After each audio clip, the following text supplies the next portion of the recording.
The thing that makes my view different on health is that I'm a veterinarian as well as a physician. Got a degree in agriculture, I'm a veterinarian, I'm a pathologist, and one NIH project did over 20,000 autopsies. The book that came out of it, 1,200 pages, it's in the Smithsonian Institute, is a national treasure. Did over 1,200 autopsies on kids under the age of 10 that died of cardiomyopathy, heart disease in China. These things are all published, so people can say, oh, you couldn't do that, but it's all published, so yeah. Went back to school and became a primary care physician as a naturopathic physician. In 23 states we're licensed as primary care physicians. In 27 states, the medical lobby is strong enough they've been able to suppress naturopathic physicians being in your state. There's a few of them here. Tonight, I want to introduce you my personal physician, Dr. Joel Wallach. I've been with this company for 8 years. I'm a founder and an SEMD. And I just want to say that he is awesome. He's got a book in the Smithsonian that's considered a national treasure. In 1991, he was nominated for a Nobel Prize. He's also largely responsible for the white rhino not being extinct today. I think that's absolutely phenomenal. Let's see, anything else I'm forgetting? That's about it. They say that he may treat you like a dog, but you will get better. So thank you.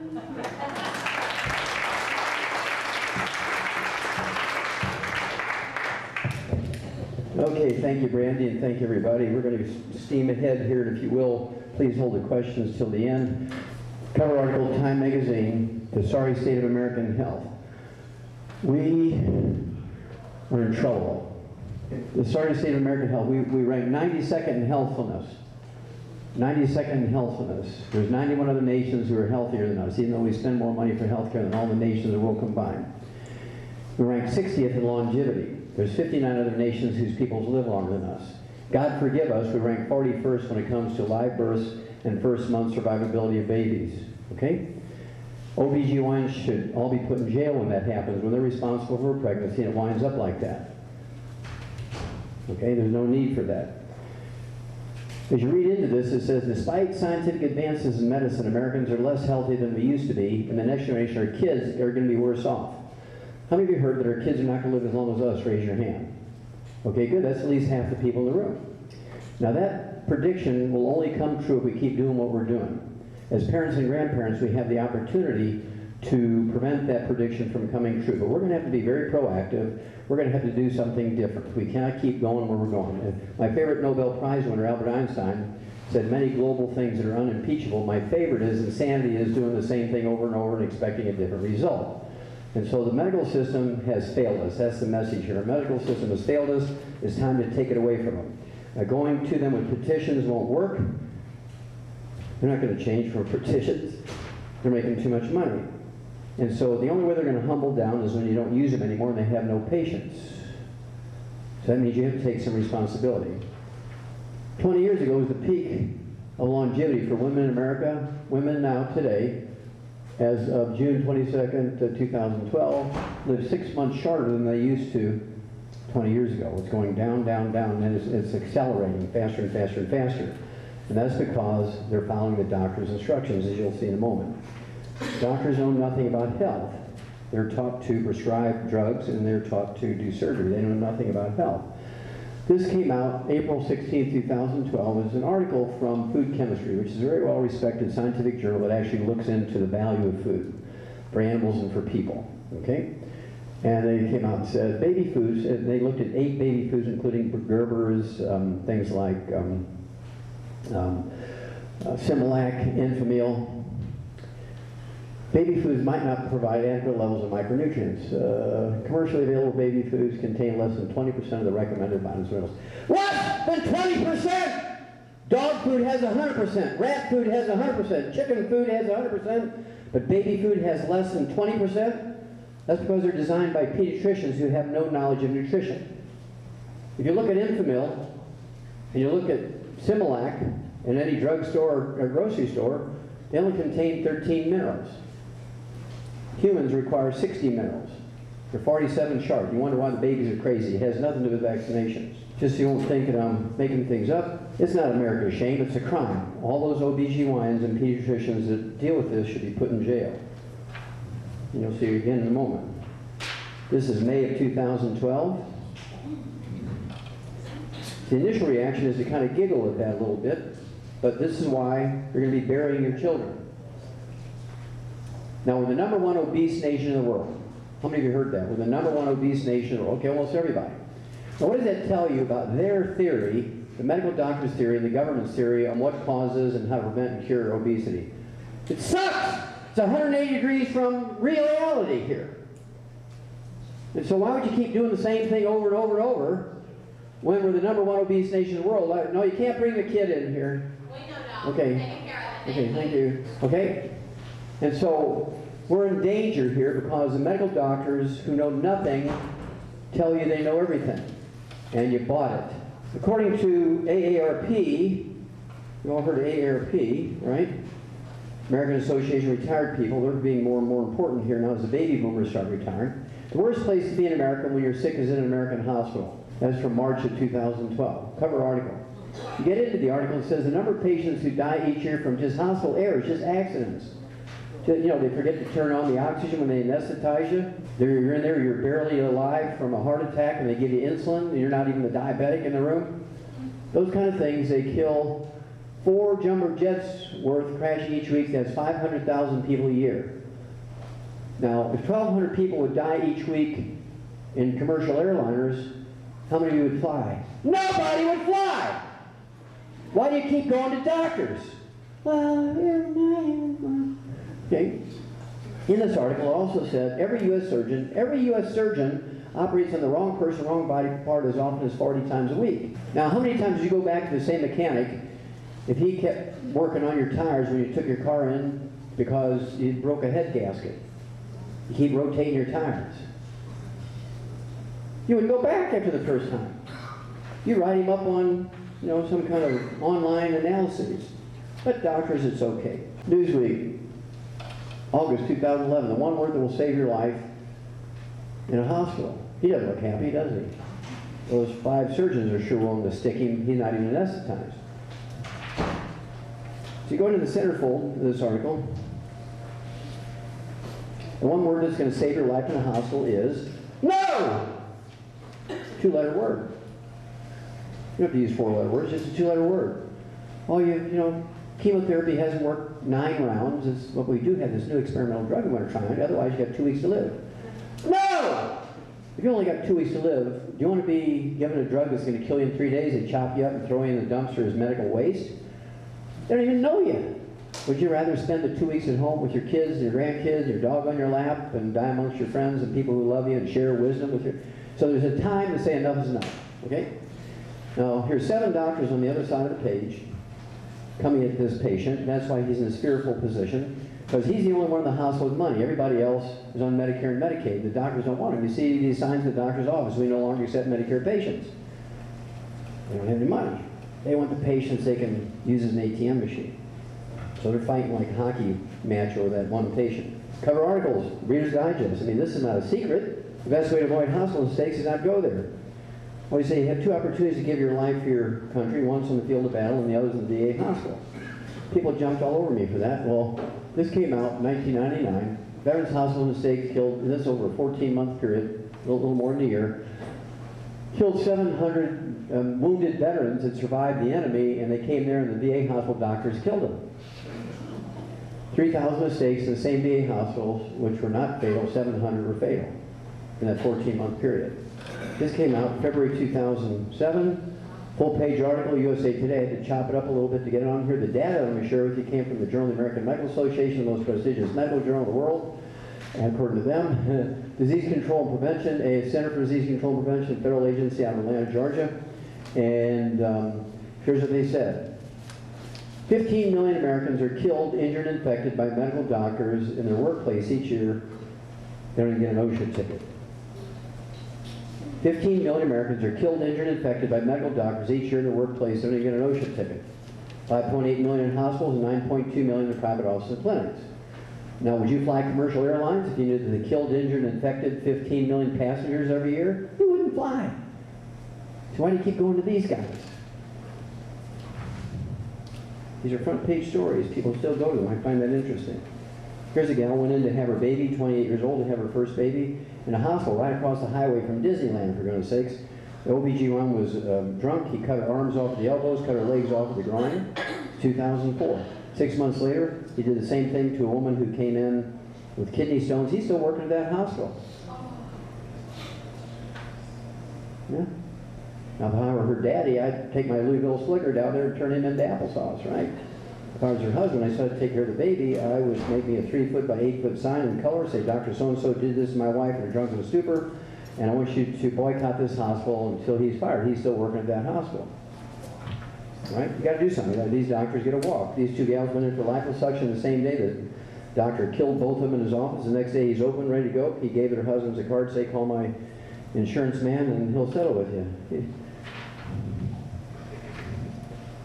Each year in America, according to the Center for Disease Control, the federal agency, again, in Atlanta, Georgia, that deals with this kind of stuff, 1998, 2 million Americans are infected in hospitals each year by medical doctors, of which 90,000 of these people die every year from infections. Doctors don't wash their hands after they go potty. They wear the same filthy white coat, dirty shoes, pantyhose, and trousers, room to room to room, carrying pee, poop, blood, pus, viruses, bacteria, every kind of terrible thing you can think of. They don't wash their hands. Now, in a pig barn, it's a federal law, you have to disinfect your boots when you go from one pig pen to another. We treat pigs better in a pig barn than we do people in a hospital here in America. Oh, let's all take Granny to the hospital. Bam, she's dead. Deaths by medication error rising. Again, this is decimal point problems. This is not the side effects of the drug itself. This is a decimal point problem. These types of mistakes in the United States each year are tied to 1.5 million fatalities and permanent injuries. Why do people want pharmaceuticals? I find that amazing. This came out in November 2010. The study was done by the U.S. Department of Health and Human Services, Office of Inspector General, essentially the auditor for Medicare. They said each month in America, medical doctors kill 15,000 Medicare patients in their workplace. It's 180,000 a year killed by doctors, just when you look at demographics, just Medicare patients. Here's an example. Andy Rooney from 60 Minutes, retired in October of last year at 92. He's going on a cruise with his wife, so he went in for physicals, see if he needed to take any medications with him. The doctor says, Andy, we're looking through your health records here. We find that you've never had a colonoscopic exam. There could be cancer lurking around in there. And he should have said, no! But instead he said, oh, okay. Bam, he was dead. They put that garden hose up his rump and punctured his intestine. He died of a belly infection. When you look at the articles in the newspaper and online obituaries, they said that he died from, quote, complications of a minor medical procedure, unquote. Now, wasn't minor for him, it killed him. And then Dick Clark, the oldest teenager, American Bandstand, he went in for an outpatient procedure. It was just supposed to take a half hour, and he's supposed to get out and go home. An hour later, he's dead. Bam, they killed him. He went in for prostate surgery. He's supposed to be an outpatient prostate surgery, and he died of a heart attack an hour later. When you cut on the prostate gland, it releases hormones called prostaglandins, which cause blood clots. Don't get surgery on your prostate. But my doctor says, Frankie's using it as an ATM machine. Okay, how many of you heard of statin drugs? Cholesterol-lowering drugs? Raise your hand. Okay, almost everybody. There's not a single disease that's caused by elevated blood cholesterol and triglycerides. I want to repeat that because I know it went, and everybody said, what? Did he say what? There's not a single disease that's caused by elevated blood cholesterol and triglycerides. If you can find me one, I'll give you $1 million, tax-free, small bills, offshore account, anything you want. There's not a single disease. I'm safe, though, because there's not a single disease that's caused by elevated blood cholesterol and triglycerides. Elevated blood cholesterol and triglycerides are an early warning signal. They always tell you they're risk factors, right? They never say causes. Everybody in their mind bought the myth that it causes disease. They're an early warning signal, just like a red warning light in your car. Is there any damage that the red warning light does to your car? No, it tells you need more coolant, you need more oil, you're blowing a head gas, you know you need to pull over and figure out what's going on, right? Well, same thing is true with elevated blood cholesterol and triglycerides. The normal blood cholesterol and triglycerides for human beings is 220 to 270. But my doctor said I need to be below 200. Well, you can't do that with a normal diet and exercise. So they know they're going to have to write a prescription. They've made trillions of dollars over the past 50 years, these 12 companies that make cholesterol-lowering drugs. Now, what did you get for it? Well, you're 92nd in healthiness, 60th longevity, and guess what? It increases your risk of diabetes by 50%, as of February 28th, 2012, the FDA admitted use of statin drugs increase your risk of diabetes by 50% and causes Alzheimer's disease. Because your brain is 75% by weight, the white matter of the brain is 100% cholesterol. You're on a cholesterol restricted diet, you take cholesterol lowering drugs, bam, you have Alzheimer's disease. It's a physician-caused disease. There's not a single screening test that will prevent the disease. There's not a single screening test that will prevent a disease. Might catch it earlier, but there's not a single screening test that will prevent a disease. Okay, now, one mammogram gives you the same radiation as 500 chest x-rays. Oh, let's all get a mammogram. Well, my OBGYN said, he also gave you Premarin for your menopause, didn't he? You ever wonder why men stop kissing you when you get Premarin? It's made from horse pee. It tastes like horse pee. Who wants to kiss a woman who tastes like horse pee? Premarin and radiation combined increase your risk of breast cancer by 20%. Breast cancer in America is a physician-caused disease. I'll show you how to reduce your risk of breast cancer by 462%. Very simple, by 462%. Where's Susan G. Coleman? You fellas don't get off easy.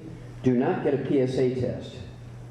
Do not get a PSA. How many of you heard, raise your hand, that the PSA test is a dangerous thing now, don't do it?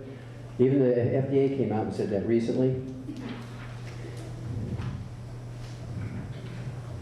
Just the risk of the test isn't worth it. Nobody ever dies of prostate cancer. I'm going to repeat that. Nobody ever dies of prostate cancer. It never metastasizes to your liver, your lungs, your brain. It metastasizes regionally, your pelvis, your lumbar vertebrae, that kind of stuff, maybe your femoral bones and so forth, soft tissue around the prostate, which is manageable. We can take care of that. But most men who have prostate cancer who do not get treatment die in their 80s and 90s from something else, and it never kills people. And if somebody has prostate cancer and they die, it's always 100% from the treatment. Do not get prostate cancer treatment.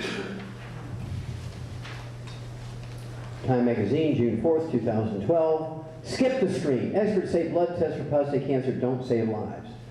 Well, my doctor says, yeah, but he makes money every time you get a PSA test because something's suspicious. Then he wants to do biopsies. He says, well, they're suspicious. Let's just take your prostate out. There goes your sex life. When Warren Buffett was diagnosed with prostate cancer, he opted to go aggressive treatment. Well, he's dead man walking. Watch the newspaper for his obituary. And the guy who invented the test, Richard Ablin, the scientist who discovered PSA, calls the testing's widespread use a public health disaster because it has a 98% false positive and leads doctors to the point where they were willing to kill you with chemotherapy. 98% false positives.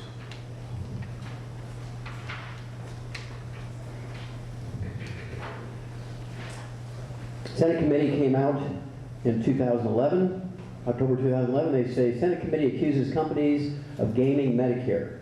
What they do, and we're talking about hospital groups, doctor groups, home visiting angels, and hospice, rehab centers, they all game Medicare. What they do, you come in for something, and they'll make you pay them, and then they'll bill Medicare.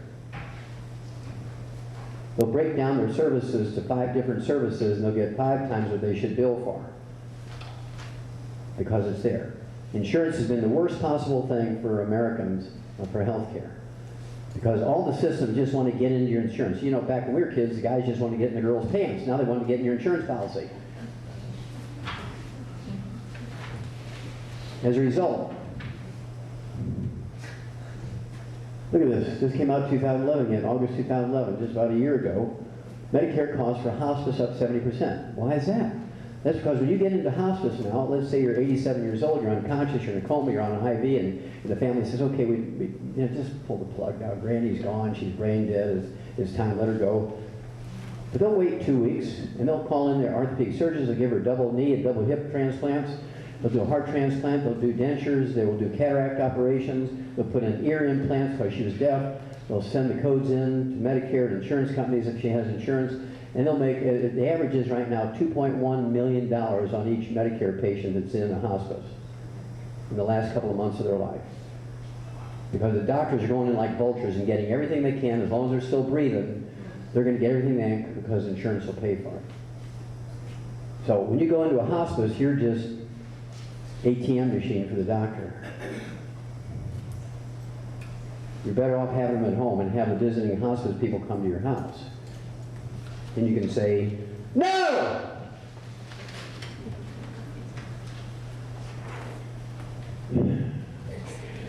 This is actually out of Time magazine. I apologize, I forget the date. It was 2004, 2005. Prescribing harm. 70% of doctors who treat Medicare patients flunk the exam on how to prescribe to jailers safely. 70% flunk the exam on how to prescribe to Medicare patients safely. They should have their license snatched away or prohibited from treating seniors, but they don't. See, you have to be the gatekeeper. I love this one. This one just came out. GlaxoSmithKline, the largest pharmaceutical company in the world. This came out July, that's this month, July 6, 2012. Pleads guilty to fraud. This was criminal and civil violations for 10 drugs. $3 billion was their fine. Sounds like a lot of money for you and me, but that's the same as you paying a 2-cent parking ticket to them. I mean, they're the biggest farmers. They make trillions of dollars every year, so $3 billion is nothing. Okay, but the point is here, it was half of this, 1.5 billion of it was for criminal stuff. Criminal. You know how many of those guys went to jail? 0! Now, Bernie Madoff had to go to jail. But when you're in a pharmaceutical company and you defraud people and you do criminal things against them to get the money, you get a walk. This is one of my favorite slides. It's a T, right? Trillion. Each of you in this room owes the Chinese government $534,000. This came out June 2011, a little over a year ago. Now, why did that happen? That's because all of your elected officials, regardless of party, took all the money out of your Social Security, your Medicare, and Medicaid accounts. Took it on. Why'd they do that? Well, that's so they could pay for roads projects to get 50 jobs in their district so they could get reelected. Now, when the first wave of baby boomers came along 2 years ago, there's no money there. You know, well, where's my Social Security? You're going to have to delay for a couple of months. That's why they started doing that, right? So they go to the Chinese and say, look, we need to borrow some big bucks. They say, no problem, we'll give you money. But we want some security, right? That's what they get for security. They got all the lease money from federal lands for oil leases, timber, grazing, plus all the money from the federal toll roads. Doesn't even go to a U.S. bank. It goes right to China, electronically transferred to China. And you are going to pay back the Chinese. Now, all that money doesn't even pay the interest on $62 trillion. That's why they're all running around like geese with their heads cut off, trying to find a way to tax more money from you to pay the Chinese. It's a front page story in the newspaper, and nobody in this room knows about it. A couple of you do. Okay? And they took all this money out of they did the withholdings, right, for social, I mean, they used it to make jobs so that they could get reelected. Did they ask you permission? I don't think so. 1997, a study by the Health Insurance Association of America found 75% of insurance fraud is committed by providers, which is a code word for doctors. You commit certain insurance fraud, you go to jail. It's a federal crime. Doctors get a walk. Right now, as a result of this sort of chaos in the medical system, there's medical apps you can buy for your iPod and all this kind of stuff. About $3 to $5 each. There's 40,000 medical apps available. You're looking at about $500,000 if you buy them all. If you get that book back there, Let's Play Doctor, it teaches you how to use vitamins and minerals, amino acids and fatty acids, herbs, and aromatherapy oils for over 420 diseases. It's called Let's Play Doctor. It teaches you how to translate all the data on your laboratory work. When the doctor gives you a copy of your lab work, you did blood tests and everything, that book tells you how to translate it, so you don't have to depend on them giving you the right information, right? You don't have to spend $250,000, it's a $20 book. It has it all in there. Well, Let's Play Doctor. You've never said that in your life, right? Okay, let's look at billionaires. I think that's it. Oh, no. We have to change also what we're eating. We've got to change what we're eating. In addition to staying away from doctors, we have to change how we're eating. This is a very good example of what we need to do. There's 20 of these billboards in the Beltway around Chicago. There's 20 of these billboards in the Beltway around Chicago. They're talking to 8-year-olds. 50 years ago, the average age of people diagnosed with colon cancer was 60 to 75. Today the average age is 25 to 35. Because they're eating fried foods 3 times a day. These kids are eating processed meats with nitrates and nitrites in them 3 times a day. When I was a kid, we had ham on Easter once a year. That's the only time we ever got food with nitrates in it. Once a year. No big deal. But 3 times a day you're going to get colon cancer, right? We know that. This inflammation is caused by the nitrates and nitrites. Well, this is designed to alert kids. Kids say, well, your grandmother died from colon cancer. Yeah, she was 82, I'm 8. That's a million years from now. They're not going to be excited about it. And they're going to go with their friends and eat what their friends eat. But when you're talking about butt cancer, no 8-year-old wants butt cancer. That's why that was done that way. Fried fish, even from the 10,000 lakes here in Minnesota, fried fish causes stroke, heart attacks, many other problems, including cancer. This guy's been dead for 35 years. He's still killing people. All that fried food, trans fatty acids, heterocyclamines, acrylamides, all cause problems. You have arthritis. She's in there cracking her knuckles. I can fix that. Okay. Now, in dogs, we've tripled their lifespan in the last 30 years.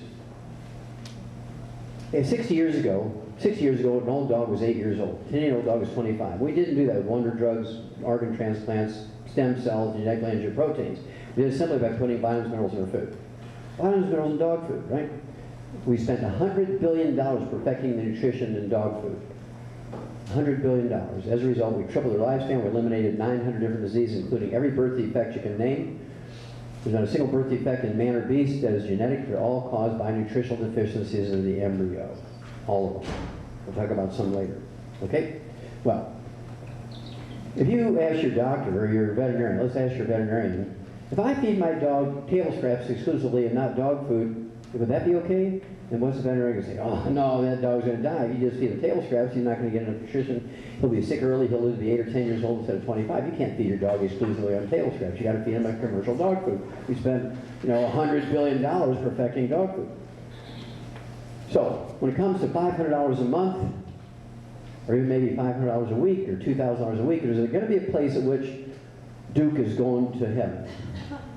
Say, Duke, I love you, you've been a good dog, you're 10 years old, but I can't afford $2,000 a week anymore, and I don't have health insurance for you, so you're going to heaven tomorrow at 1 o'clock. You got that scheduled for the veterinarian to go get that needle, right? So bye-bye, Duke. Well, here comes the ultimate question, ladies and gentlemen. How come you eat, and how come you feed your kids and your grandkids food that you know will kill a dog? You eat and you feed your kids and your grandkids food that you wouldn't feed to your dog because you know it'll kill the dog. And I'll show you why in a minute. Well, we created what we call 90 for life. It's a 90 essential nutrients, 60 minerals, and I'll show you that in a minute. 60 minerals, 16 vitamins, 12 essential amino acids, 3 essential fatty acids. And these 90 essential nutrients are required by all vertebrates. I don't care if you're a hummingbird, a whale, gopher, a human being, a monkey, a rat, pig, horse, cow, doesn't matter. All vertebrates need these 90 essential nutrients. And so we created a business for these 90 essential nutrients 17 years ago. And one of the reasons why we're here, number one, is just give you a free lecture. Whether you love me or not, I'm giving you a free lecture. You can take the information or not. It doesn't help me either way because I personally don't make any money from it, right? I have my own, I live on my Social Security. Anyway, so we're doing well now because the public is ready to look at something different. They don't want their kids to die and have to be burying their children. They got to do something different, right? So we're looking for help. So if you're interested in becoming a student of this, that's one of the things we're going to have this sort of meeting after the meeting tonight.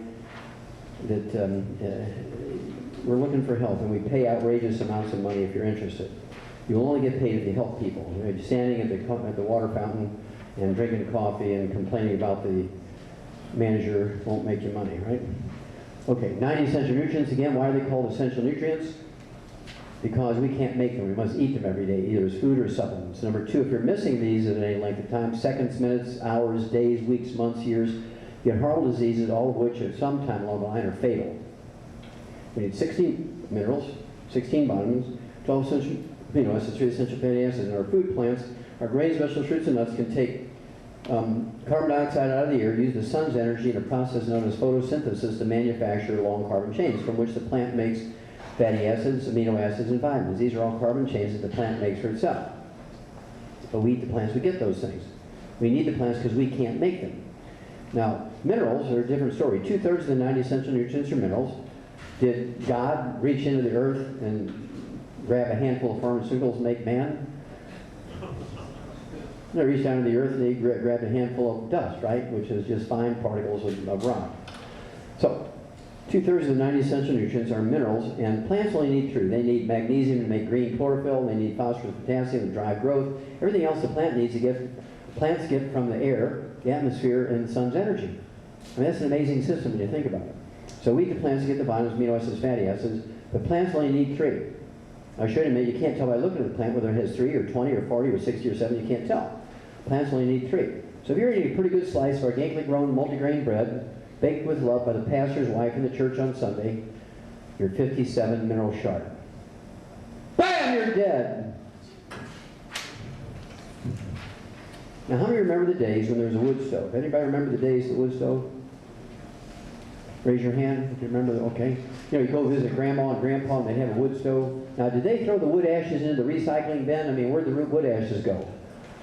The garden. Very good. Now, wood ashes are not ashes. That's a name that somebody gave them thousands of years ago. We just kept it, but that's an AKA. Really what the powder that's left in the wood stove in the fireplace are minerals that the tree sucked up out of the ground to feed itself. Now, sometimes there's only 3, made the tree happy. Sometimes there are 5 or 8 or 10 or 20 because there just happen to be that many in the soil where that tree grew. You burn the wood, you get this powder, which are really plant minerals, but we call them ashes. You throw them out in the garden, the squash and the peas and the beans and the sweet potatoes and the tomatoes and the corn all suck these minerals up. You eat them, you got your minerals in that fashion. Now, how many of you still put your wood ashes out in the garden and exclusively out of your garden, never go to a grocery store? Oops, we threw the baby out with the bathwater. And that's why you're all sick, because 2/3 of the 90 essential nutrients are minerals. Now, again, these nutritional minerals do not occur in a uniform blanket around the crust of the earth. They occur in veins like chocolate and chocolate ice cream. This is a cornfield in western Nebraska. Look at the uniformity. Look at the uniformity of those corn plants. And you can't tell which one has 3 minerals or 18 minerals or 25 or 40 or 60, or you can't tell. Because they only need 3. As long as they have 3, they're happy. They don't need the others. If they're there, they'll suck them up, but if they're not there, it don't matter. So in the veterinary industry, the agricultural industry, we know that, and so what we do is we just put everything that rabbit needs in the rabbit pellet, all 90 essential nutrients, and whatever value he gets from the alfalfa and the rabbit pellet is value added. We don't depend on it. Same thing for dog food and cat food. Same thing for parrot food and monkey food and chickens and ducks and turkeys and so forth. That's why I don't have all these 900 diseases in animals, because we put all this stuff in there to prevent these diseases. Okay? In humans, the doctor who has no nutritional training, 14 years of medical school, you get 30 minutes of nutritional training, no test on that. And since there's no test on it, why should he even sit in the class? So they're using the bathroom, smoking pot or snorting cocaine or doing something like that. Okay? And doctors will tell you, okay, you ask them about nutrition, say, look, don't worry about it. This is America. Just eat well, eat a lot of variety, and put 4 different colors on your plate. You'll do fine. We spend $100 billion perfecting the biochemistry of dog food, and you're supposed to eat variety, and everything will be all right. That's about as dumb as you can get, and you can't fix stupid. Doctors should be put in jail for that kind of advice. This is a 100-mile photograph from 100 miles up of a satellite. This is Southern California in the agricultural land. This is the Salton Sea, to give you some geographical point. This is a salt lake about 1/10 the size of this Great Salt Lake in Utah. But look at the different colors in this agricultural land here. Look at all these different veins and things. They represent different minerals, different varieties of minerals, different amounts of each mineral. So if you grow sweet potatoes in all these different fields, are they all going to have the same amount and variety of minerals? And the answer is no. So the only way to level the playing field is to take the 90 for life, the healthy start pack we call it. You get everything you need, and then whatever you get from the food is value added. Now that's insurance. That's true insurance. Can you name me an insurance policy that prevents or cures a disease? No, the insurance policies only pay the doctors when you screw up. Insurance policies do not prevent or cure disease. They only pay the doctor when you screw up. When you do what I ask you to do, that's an insurance policy because it prevents and reverses 900 different diseases. Based on your body weight, you can do it for like $3 to $5 a day. That's about half the cost of a cup of Starbucks coffee. I mean, we're not talking about outrageous amounts of money. This is what makes Youngevity different. This has 77 certified organic plant minerals. These are this is a compost pile. This is an ancient compost pile. This white cap up here is 25-foot thick limestones from marine limestone. You look at the fossils in there. It's marine animals and plants. And this is a plant material that's been under the ocean for thousands and thousands of years. It has 77 minerals and it's been certified organic every year for 35 years. And this is the core of everything we do. This is what makes us different. People, I've been taking vitamins and minerals all my life and 20 years having all these diseases, and I took your product for 2 weeks and all my problems went away. That's because of this. Nobody else has access to this. You know, we used to tell people the coordinates so they could go visit it, but then they became criminals. They went out there with pickup trucks and dump trucks and shells and kind of steal my stuff, right? So I had to get some old Nazi guards with dogs and guns and patrolling the place to chase them off. Now here's the big problem. Baby boomers, 80 million of them coming along, they all listen to doctors. Exercise, just eat, don't take any vitamins and minerals, and everything will be okay. That's like putting dirt from Texas into the oil pan of your car and saying, well, there's bound to be some oil in there. That dirt's from Texas. Why would you want to put oil in there and pay those petroleum companies all that money?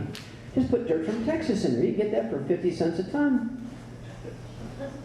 You're not going to get 40 miles, are you?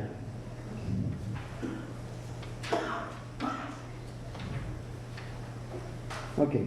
One of those recent books my wife and I wrote is Immortality. We looked at the top 20 longevity cultures on Earth. They have 25 common threads that they have that allow them to be the oldest people on Earth. Now, these people have 40 times 100-year-olds we do. They have 40 times 100-year-olds we do. They have 100-year-old per 250 of their population, according to the National Geographic. Not my figures, the National Geographic. We also have 1 out of 10,000. So they have 40 times 100-year-olds we do. 250, 1 per 250, 1 per 10,000. I'd rather be in that 1 per 250 group, right? These people live to be 90 on the average in a healthful way. We live to be 75 in a sickly way. Well, we took the 5, which we thought were the most important of the 25 common threads. We put them as icons, like on the front screen of a computer, on the left-hand side of the cover. You notice the fires at the top. That's because they're all still putting wood ash in their garden because they don't have any utilities, no indoor plumbing, no electricity, no natural gas, no propane. They're still putting wood ashes. Now, by dumb luck, we know this from the agricultural departments of these universities, in the countries they come from. We know from the anthropology departments of these universities, or the countries they come from. These people, by dumb luck, live in a place and have 60 or more minerals in their soil where they live.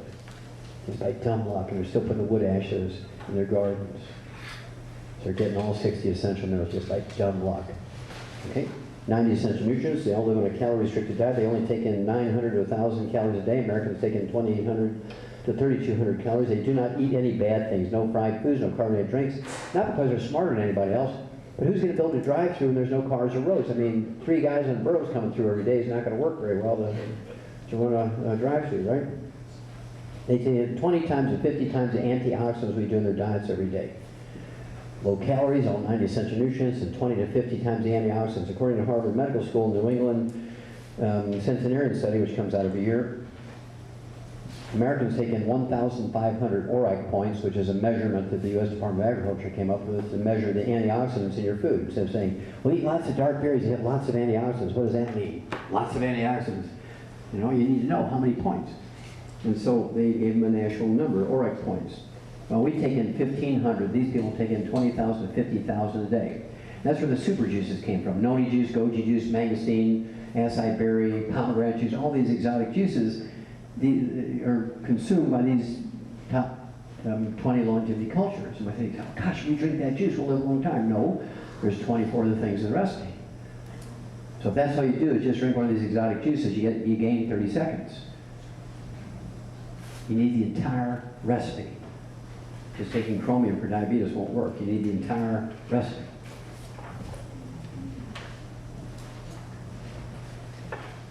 Okay, now let's look at billionaires. Billionaires have more money than the average person. Everybody wants to take everything from them. I'd rather have you get all. How many would like the same tax breaks that the billionaires get? You know, Warren Buffett, Bill Gates, Donald Trump, and all the billionaires. Raise your hand again. If you want to get all the same tax breaks those people get, okay, I'll help you do it. For a one-time $10 fee, you have the same tax breaks they do. You cannot get the tax breaks those people have by having a good job. You only have to get those access to those tax breaks when you own a business. And we'll help you start up a business for a one-time $10 fee. You get the same tax breaks they get. Now, wouldn't that be neat? You get the same tax breaks they get? It's all in percentages. Get the same tax breaks they get for a one-time $10 fee, and it's all legal. You don't want to take them away from them. You want to get the same tax breaks. Okay, let's look at billionaires. They should have the longest lives. They should be healthier, right? They get the best food, they get the best doctors, they get the best insurance policies. I mean, they should have it all. Well, Forbes magazine came out in 2004 with this survey. What kills billionaires? They said billionaires are killed by the same unglamorous things that kill everybody else. Heart attack, stroke, diabetes, cancer, kidney failure, and so on. Very simple. Okay? The average lifespan of billionaires is 78. There's never been a billionaire as of 2004 lived to be 100. The average lifespan of a falling down red wine drunk in Apple Valley, Minnesota is 75. You don't gain a whole lot in longevity and health by being a billionaire. Well, they didn't like that, so 7 years later they redid it. March of 2011. As of March of 2011, there's still never been a billionaire lived to be 100, and the average lifespan dropped from 78 in 2004 to 66 in 2011. They lost 12 years of average lifespan following the doctor's instructions. This guy died 10 years before the average lifespan of billionaires. Very smart, but he was an unsupplemented vegan, and he believed that technology was his salvation. He was on the cutting edge with doctors who did SIM card out, SIM card in, right? Organ replacements. Now, if I had his problems, I'd gone to the Nicoyan Peninsula in Costa Rica in Central America, which is the place where the longest lived people live. And I'd gone to the oldest great-great-great-great-great-great-grandma, because they have 5 generations living in the same household. And I'd go there and I'd say, I want to do what you do. Help me do what you do. And he'd still be alive today. But he went and had all these organ transplants, all these anti-rejection drugs. Bam! He was dead. He should have said no!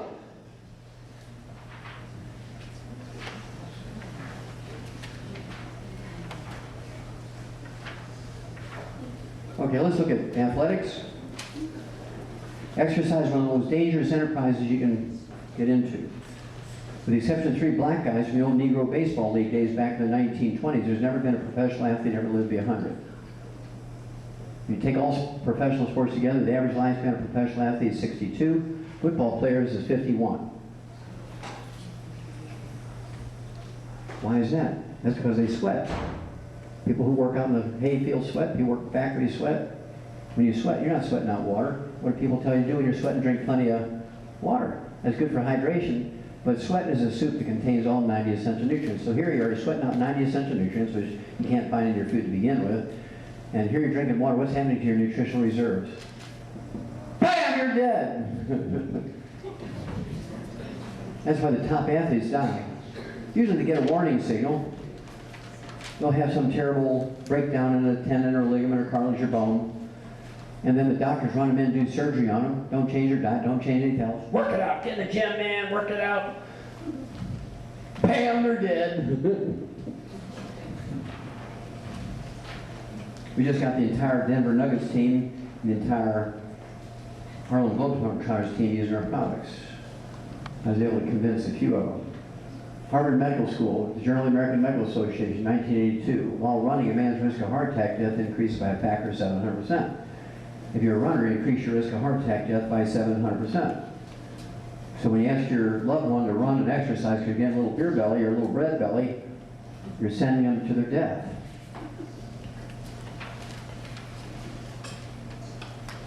So if you're going to exercise, you better be taking our sports drink, which has 100 nutrients in it. Gatorade has 2. Gatorade is 88 sharp.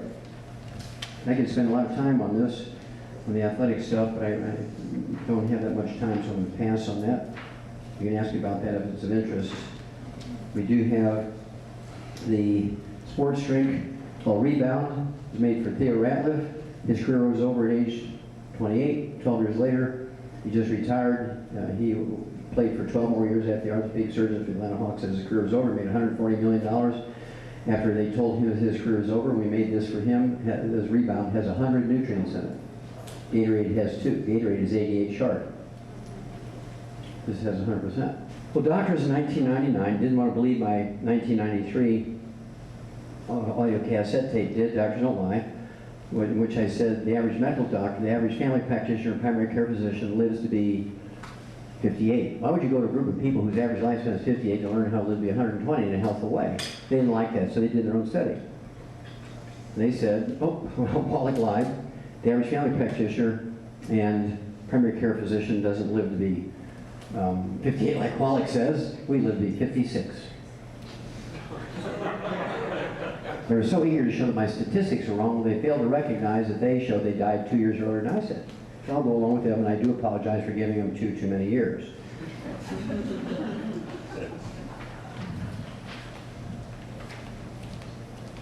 This guy had a double hit.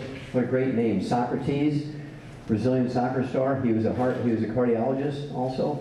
He died at age 57 of a cardiomyopathy heart attack, a simple deficiency of the trace mineral selenium. What do doctors want to do for that? Give you a heart transplant for $250,000. It's really, you can treat it for $3 a day. My favorite obituary is this fellow here, George Francis. When he died in December of 2008 at age 112, he was the oldest man in America. And he was an illiterate black fellow living out in the swamps, Louisiana, living on crawdads and fried catfish, smoking, drinking white lightning. Never been to a doctor, didn't have a paycheck, never went to kindergarten, couldn't read. This is his daughter reading the newspaper to him.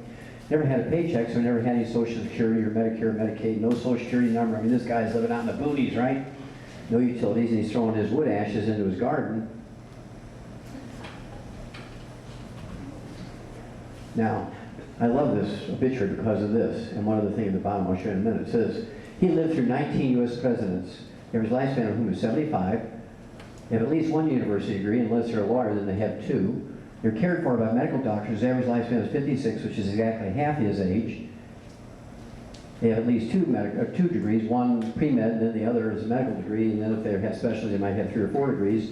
All that knowledge and power and money and political power and so forth and wealth between doctors and presidents.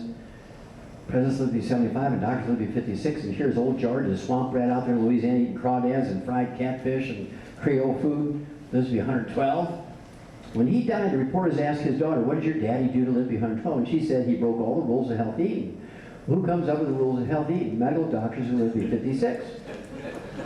Who know nothing about nutrition. Then they turn around and teach nutritionists and dietitians who then know 50% of nothing. Remember, following all their advice, we rank 92nd in healthiness, 60th in longevity, and 41st in live births and first month survivability for babies. Oh, so they break all the rules of healthy eating with a diet. He broke all the rules of healthy eating with a diet heavy on dairy, eggs, and large sandwiches. All that saturated fat and cholesterol. Large sandwiches!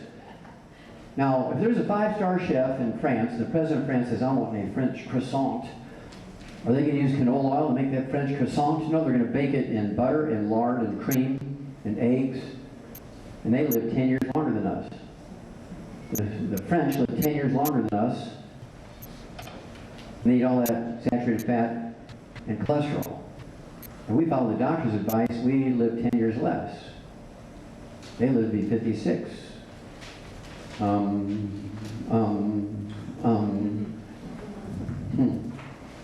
Whose advice should we follow? Right now, the oldest living person is a woman from Indonesia. She was born in 1853. And this came out in 2010. She was 157. Today, she's 159.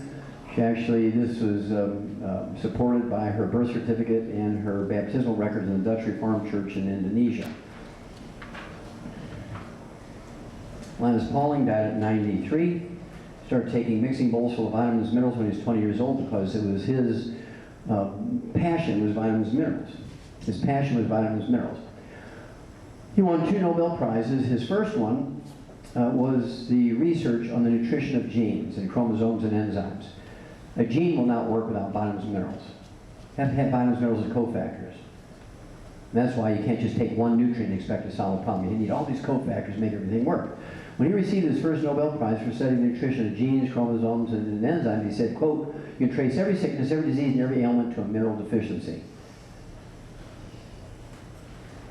Okay. Well, let's all just eat variety, but we'll spend $100 billion to make sure dogs get all 60. So, the 90 essential nutrients shows up in the Healthy Start Pack. That we can do it 20 different ways, but this is the most economical, most convenient way to do it. It's 3 products. Gives you 245 nutrients, which includes all 90 essential nutrients, 115 super juices. You heard it, 115 super juices. Most blends have 3, 5, 8. This has 115 super juices in it. Plus it has those 77 certified organic plant minerals. Okay? Called the Healthy Start Pack. Well, the Healthy Start Pack, there's one of those per 100 pounds of body weight. So if you're a 50-pound kid, one Healthy Start Pack is a 2-month supply. If you're 80 to 120 pounds, regardless of age, it's a 1-month supply. If you weigh 200 pounds, it's a 2-week supply. It goes by body weight. Just like when you buy dog food, they're not all the same. You have dog food designed for 20-pound toy dogs and under, or 10-pound toy dogs and under. You have dog food for average-sized dogs, 35 to 50 pounds. You have dog food for large breeds, 50 to 100 pounds. You have dog food for large breeds over 100 pounds. We have to do it the same way. Doctors are insane when they say, oh, this drug is for, this dose for people over age 12 and this dose under 12. Well, I know people who are 12 years old who weigh 300 pounds. I know people who are 75 years old and they weigh 90 pounds. So you can't really go by age. Veterinary medicine is much more scientific. They go by body weight. That's why we never get overdoses. 1.5 million people die from, and have permanent injuries from overdoses. How many dogs die from an overdose of a drug? None. How many know you're supposed to put oil in your car instead of dirt from Texas? Raise your hand. Oh, that's pretty good. Well, the reason I'm asking you that is because I want you to take the 90 for life. I want you to take the Healthy Start Pack. If you don't have any illness, if you think you're pretty healthy, because, well, I'm healthy, I don't need that. Yeah, you do. You need the 90 essential nutrients. Like putting oil in your car before it burns up. You put oil in your car, you change it frequently, whatever the book says, 1,000 miles, 3,000 miles. Well, that 300,000 miles of usable life to that engine. If you never change it, you might get 50,000, 75,000 miles, but you'll never get to 300,000 miles without changing that oil. All those metal filings in there and stuff, you know? Now take this stuff before you get sick. Now you come to me when you're sick, I can reverse most diseases. I don't care what you got, I can reverse most of it. You know, there's something like birth defects in your heart, that's a surgical case. That kind of stuff. But there's some things I can reverse.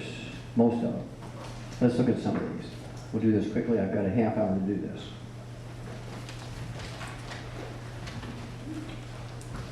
Okay, quickly. You've all heard of ADD and ADHD and autism. Back when I was a kid, there was none. There's no such thing as autism, ADD, or ADHD. In 1980, it was 1 out of 150,000 kids had it. In 2000, it's 1 out of 155 kids have it. In 2000, it was, I think in 2000, it was 1 out of 15. Today it's 1 out of 5. It's going to be 1 out of 2 or 3 by 2025. That means all your elected officials are going to have autism. Won't that feel good? That'll work. Whereas Representative Franker, he's supposed to be voting. Oh, he's in the bathroom stacking shoes and knocking his head on the wall. He's going to vote not present. Okay, disorganized, distracted, discombobulated. Doctors say you may have attention deficit disorder, not just for kids, but adults too. Okay?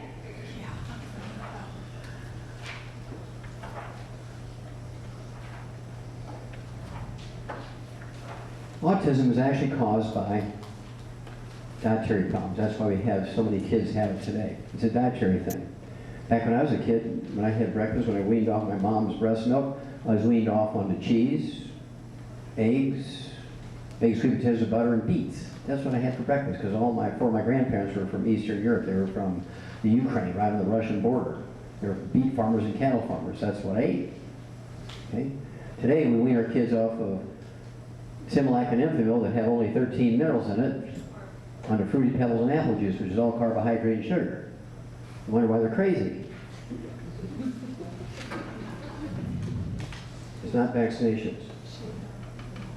I looked at batch numbers all over the world. Europe, Asia, Africa, and South America, they all use the same batch numbers, the same raw materials, the same manufacturers, the same suppliers as we do. Autism is an American disease. It has to do with the diet. Because all these other countries are going, they're still eating their cultural diets.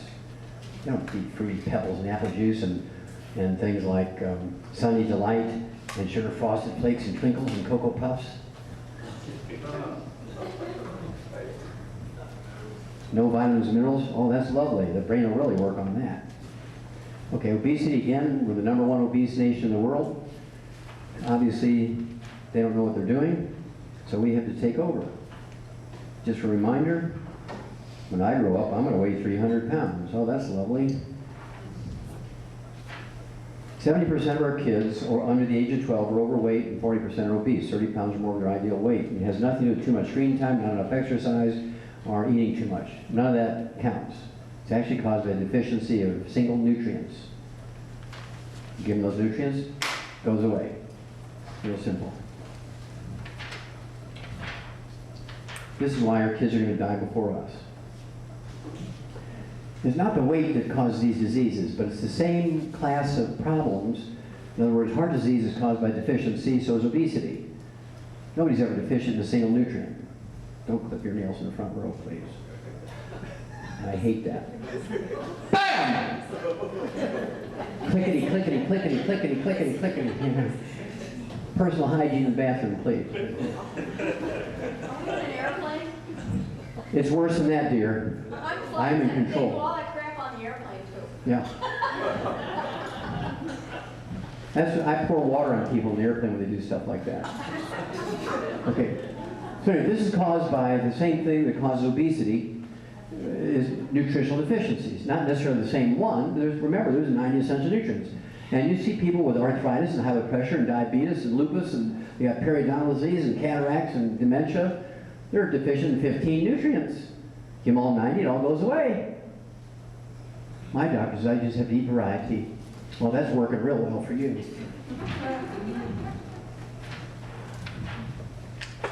This is my favorite obesity chart.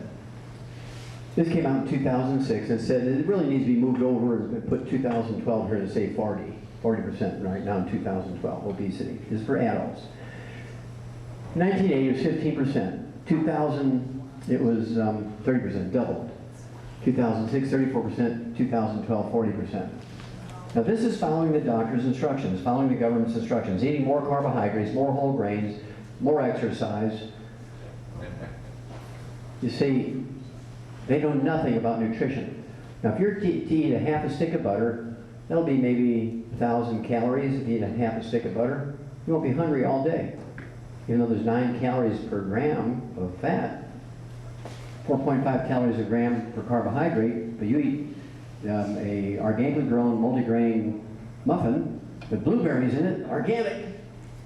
Blood sugar goes up, you're real energetic, and then a half hour later it comes down, you get hungry again. So you have another one, which you put in your purse. And you have another one.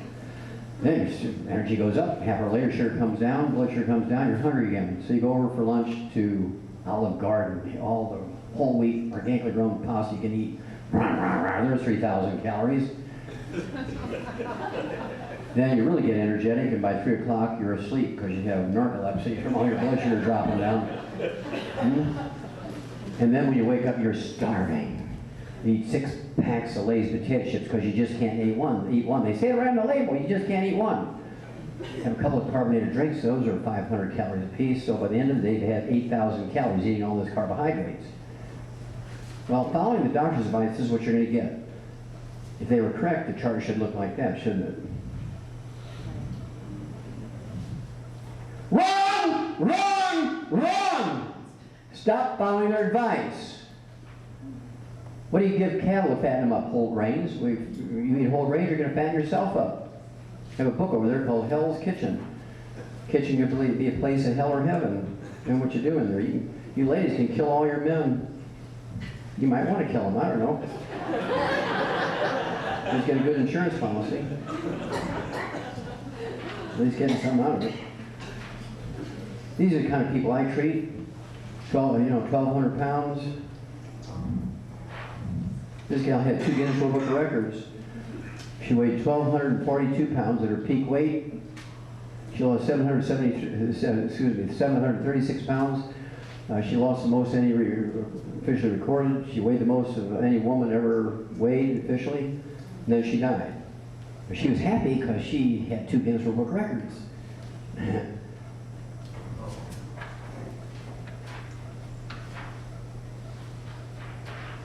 Now, how can they predict that? Well, they know if they just track what's going on, it's going to keep going. Why would you let them do that to you? Everybody's jumping off the roof and dying. Don't jump off the roof. But my doctor says to do it. It's good for me. Well, say, you jump off first, doc. Just like you ladies, when they send you in for a mammogram, say, well, I want to get a second opinion. I don't like mammograms. You know, 500 chest x-rays for 1 mammogram.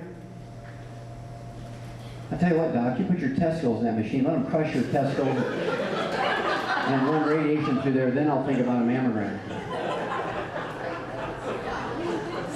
I'll bet he says, no! Okay, no end in sight for obesity epidemic. Why is that? Because 80 million baby boomers came along who exercise and eat whole grains. They're obese.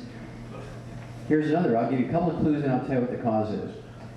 Rare condition drives Indiana Girl 3, Natalie Hayhurst in Terre Haute, Indiana to eat light bulbs.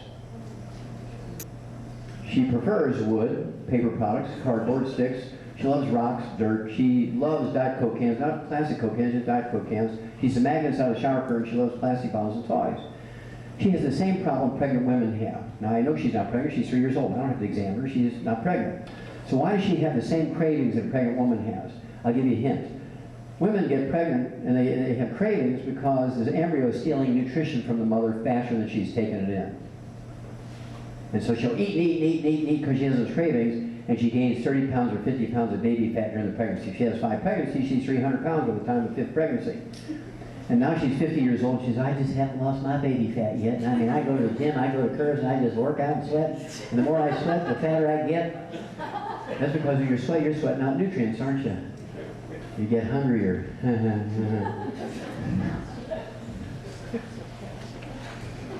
Well, there it is, Hell's Kitchen. The subtitle is The Cause, Prevention, and Cure of Obesity. The Cause, Prevention, and Cure of Obesity. That's not me, that's Alfred Hitchcock. Okay. Loyola University, Chicago, Illinois, 2009, January 2009, exercise will cure obesity. I mean, everybody jumped all over them. They said, that can't be right. They looked at their data and said, that's right. Well, in August of 2003, Time Magazine had a cover article. How come Time Magazine knows so much? The myth about exercise. Well, of course, it's good for you. Yeah, right. But it won't make you lose weight. The more you sweat, the more nutrients you lose, the hungrier you get.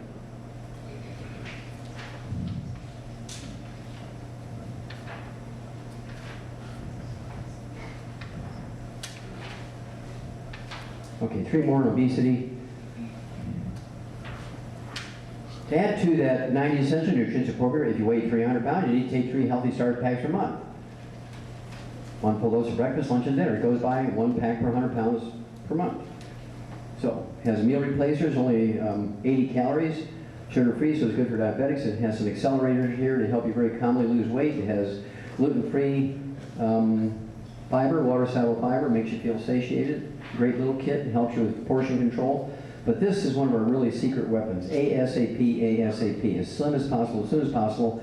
You put a dropper full of this under your tongue 30 minutes before each meal, and you will lose weight. I'll give you a couple of examples.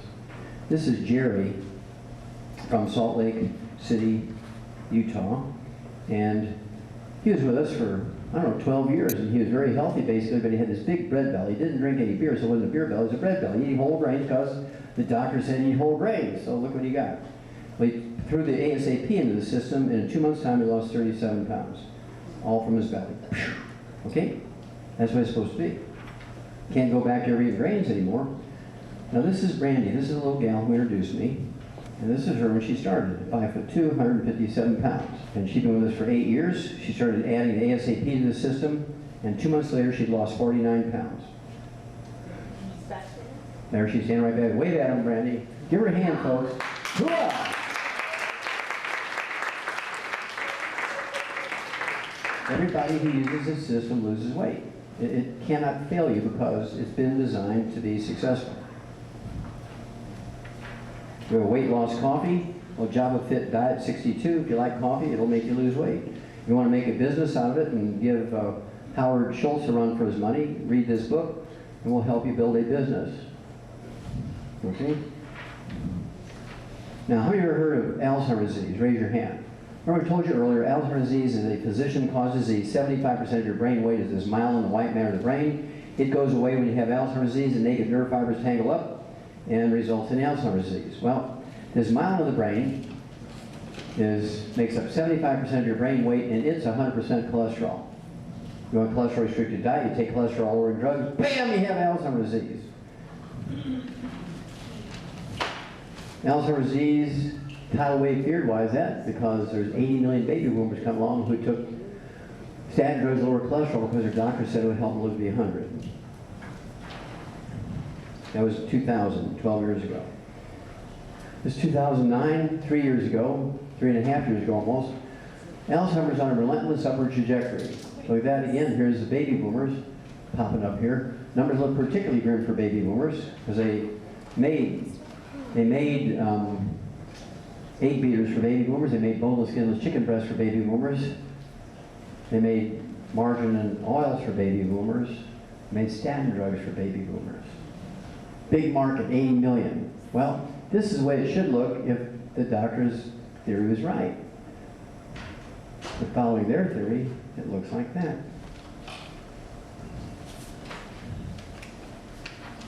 You're going to see a lot of this soon.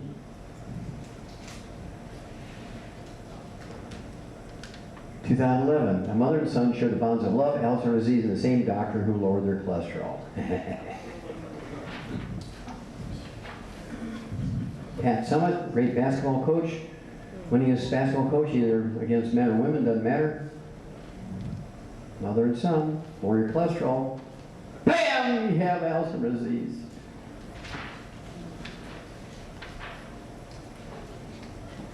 You do what I tell you.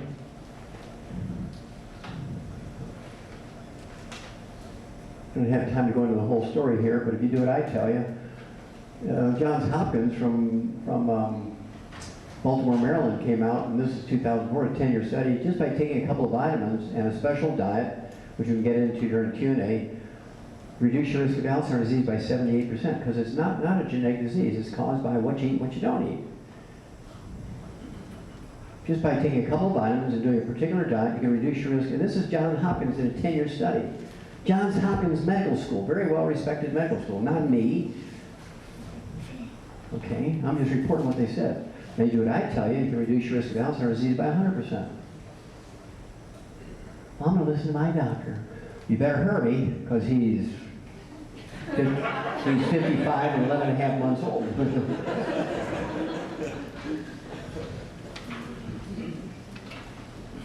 To give you an example here of some of the guys I work with, this guy here, Ray McGregor from North Carolina. To make a long story short, over a period of 8 years, he was going downhill, had terrible dementia, was diagnosed with very severe, very rapidly declining Alzheimer's disease, and that he had to be put in a nursing home or a hospice. Nothing you could do, no medicine, no money, no love could help him, and he was, didn't recognize anybody. He was essentially a zombie. And his sister didn't like that, so she took him to the medical school there in North Carolina and had the head of the Department of Neurology personally examine him and said the same thing. So she called me. I told her to make me 12 eggs a day and rebuild the myelin, which is it's made out of what? Cholesterol, 100% cholesterol. I had to eat 12 eggs a day, not fried. They had to be poached, soft-boiled, soft scrambled butter, 2 healthy starch packs, EFAs, total recall, memory effects, smart effects, okay? And after 10 days, actually it was a little more than a week, 10 days, it was all gone. Now, how could that be? Well, I don't think he really had Alzheimer's. I think he had Korsakoff's. There's actually 4 dementias that all look alike. So I always treat for all 4 dementias. One's vascular dementia, arteries and brain are clogged, just like arteries get clogged. Korsakoff syndrome, which is a deficiency of a single vitamin. Wernicke-Korsakoff's, which is Korsakoff's and MS, and there's Alzheimer's disease. So I always treat for all 4 because I don't trust doctors with their diagnosis. Remember, I'm a pathologist. And the bodies they treat come to me, 65% of the time they're wrong with the diagnosis. 65% of the time. So I never trust them, so I treat for all 4 dementias, and I get a very good record. Same thing works for Parkinson's disease, MS, Lou Gehrig's disease, ALS. I'm very famous in Western Canada, Moose Jaw, Canada. How many have heard of Moose Jaw, Canada? Near Yarkton and Roblin and those kind of places. And there's a billionaire up there, had many, many patents and made enormous amounts of money in the farming industry up there. And he had terminal Parkinson's disease, 3 months' time, perfectly normal, you never know he ever had it. And I do this 1,000 times a year. I've been doing it still for 20 years. Our coffee, JavaFit, as shown by research, shows that it actually reduces your risk of Parkinson's disease. So you can actually take the 90 essential nutrients, drink our premium roast coffee, and actually enhance your life, pleasure, and also eliminate the possibility of Parkinson's disease. Arthritis is a simple mineral deficiency disease. It's not genetic in any way, shape, or form. There is one variation on it, and that's rheumatoid arthritis. So there's an infection with a bug called mycoplasma. It's killable within a couple of weeks. We like to use herbs. We call it the killer biotic, like Geraldine's boyfriend, killer biotic, right? You take killer biotic, you take the healthy start pack, throw in the glucogel, which is the secret sauce to support and promote maintenance repair of cartilage, ligaments, tendons, connective tissue, disc between the vertebrae, and it all grows back. Well, my doctor says you can't regrow cartilage. When he says that, you say to him very calmly, "Liar, liar, pants on fire," because you can regrow cartilage. Why is there going to be an epidemic of arthritis? That's because there's 80 million baby boomers come along who listen to doctors. Exercise, good for you. Exercise, exercise. Don't take any vitamins, minerals. It'd be like saying run your car at 100 miles an hour, but don't put oil in it. That'd be stupid, wouldn't it? So it's just as stupid to exercise and not take vitamins and minerals. I will regrow your cartilage. I will regrow the disc in your back. Do not get surgery. No! Cola, not colas, but it should say carbonated drinks are linked to bone breaks because they neutralize your stomach acid and reduce your ability to absorb, reduce your ability to absorb nutrients, particularly minerals. Now, I'm 73. I haven't been to a doctor in 64 years. 64 years ago was the first and last time I ever went to a doctor. I guess I was born, when I was looking at me, I was born. Other than that, that's it. This is my bone density from 2009, 3.5 years ago, and this is me over here. The guy, Dr. Hall, was a very, what should I say, hostile, I guess would be a kind word. He's very hostile. He did the bone density test 4 times on my right ankle, twice on my left ankle. I said, "Now, there's something wrong with your machine. Why do you keep, I know that machine, why do you keep doing it over and over?" He said, "Well, I can't believe what I'm seeing. You're 70 years old, and you have bone density of an 18-year-old male athlete." Do you want me to tell you why and how I did it? No. How?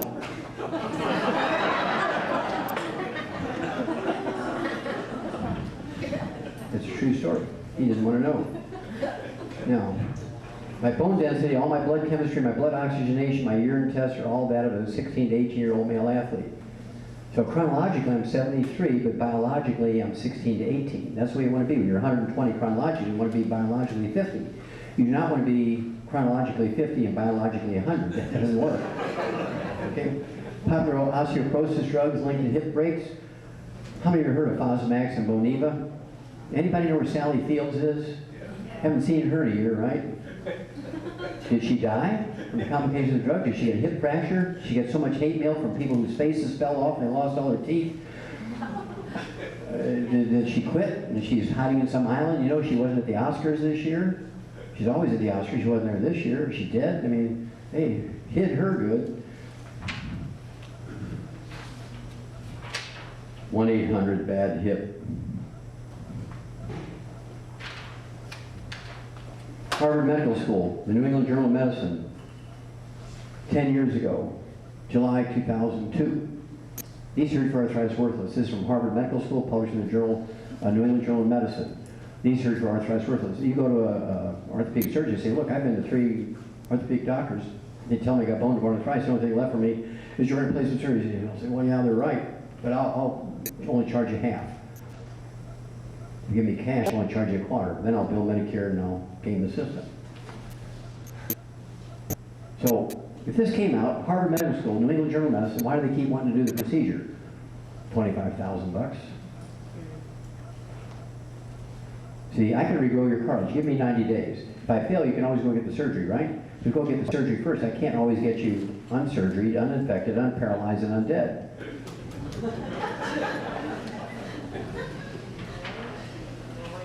The same database, same doctors published this 4 years later in the Journal of the American Medical Association. Surgery unnecessary for sciatica, low back pain, peripheral neuropathies, burning numbness of the feet, restless leg syndrome, and all the back pain, all that kind of stuff. Let me regrow your, I'll regrow your disc. I can do it. I've been doing this for 34 years. Okay, very simple. If I fail, you can always get the surgery. If you go do the surgery first, you can't always get undead and unparalyzed and uninfected and surgery. Diabetes is, oh, I'm going to take the Healthy Start Pack, appropriate your body weight, throw in the glucose gel. It's the secret sauce to support and promote maintenance, repair of cartilage, ligaments, tendons, connective tissue, disc between the vertebrae, bone, matrix, bone itself. It always works, never fails. I have people in this room who came up to me many times and told me, raise your hand if you've had good joint response to our program. Okay, look at that. There is at least a dozen people here. Thank you. Okay. Okay, the diabetes epidemic. Why is there going to be an epidemic? That's because medical doctors told baby boomers to eat whole grain, lots of carbohydrates. Let's all go out and eat carbohydrates. Don't take any vitamins, minerals. Carbohydrates, not enough vitamins, minerals, you're going to get diabetes. Okay? It's a simple mineral deficiencies. We've known it for 60 years. I love this. This is one of my favorite charts for diabetes. Wall Street Journal, April 2012. And this is for type 2 diabetes. This is for type 2 diabetes in kids, which was back in 1963, extremely rare. In fact, for kids 2 to 5 years old, you see that dark bar is not even there. Well, you didn't even see it in 1963. We'll look at now in 2008. Uh-oh. This is following all the doctor's instructions. Eat more whole grains, less fat. Eat more whole grains, less fat. Don't take any vitamins, minerals. Let's see if they were right. The chart should look like that. But it looks like that. So are they right? No, they're wrong. Fire doctor! Avandia, their favorite, kills 100,000 people a year. It's been on the market since 2007. Kills 100,000 Americans every year. It's doctor's favorite. It'll lower your blood sugar like overnight. It has a minor side effect. It kills you.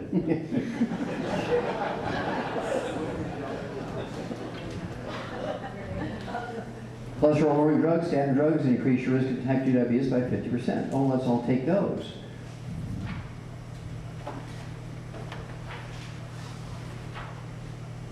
Right now, 30% of Americans have type 2 diabetes, and it looks like it's going to double by 2050, continuing to follow the doctor's instructions. Why would you follow the doctor's instructions with a record like they got?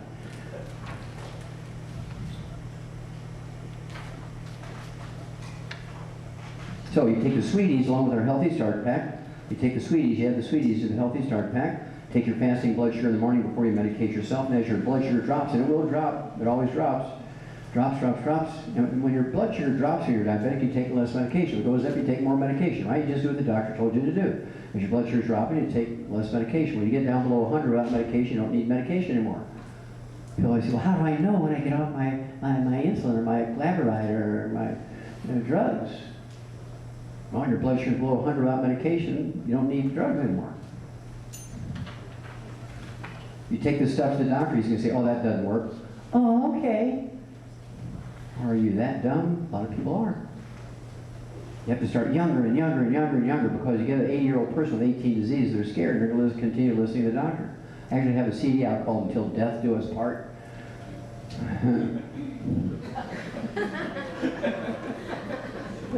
That's one of my favorites. It really shows doctors for what they are. It's absolutely criminal what they do to people using it for an ATM machine. The secret killer. What causes heart attacks, strokes, cancer, Alzheimer's disease? The secret killer, inflammation. How many of you heard the inflammation theory of disease now? Come on, nurses, raise your hand. Okay. Come on. I wrote the first paper on that in 1971, and they all laughed at me. I said, cholesterol has nothing to do with this. Remember, I did all these autopsies, and nobody had the database that I had. Wallach, you're just not really, up with the times, man. You spend too much time in the laboratory. Okay. So what causes inflammation? Fried foods, processed meats with nitrates and nitrites, oils, cooking oils, stir fry organic vegetables with extra virgin olive oil, you're dead. Anybody find me a flourishing colony of second-generation vegans? With all these rosy-cheeked kids running around? Mm-mm. Well, people ask me, is vegetarianism good? I say, yeah, I eat vegetarians every day. Cows, chickens, sheep. Cholesterol meds may be useless.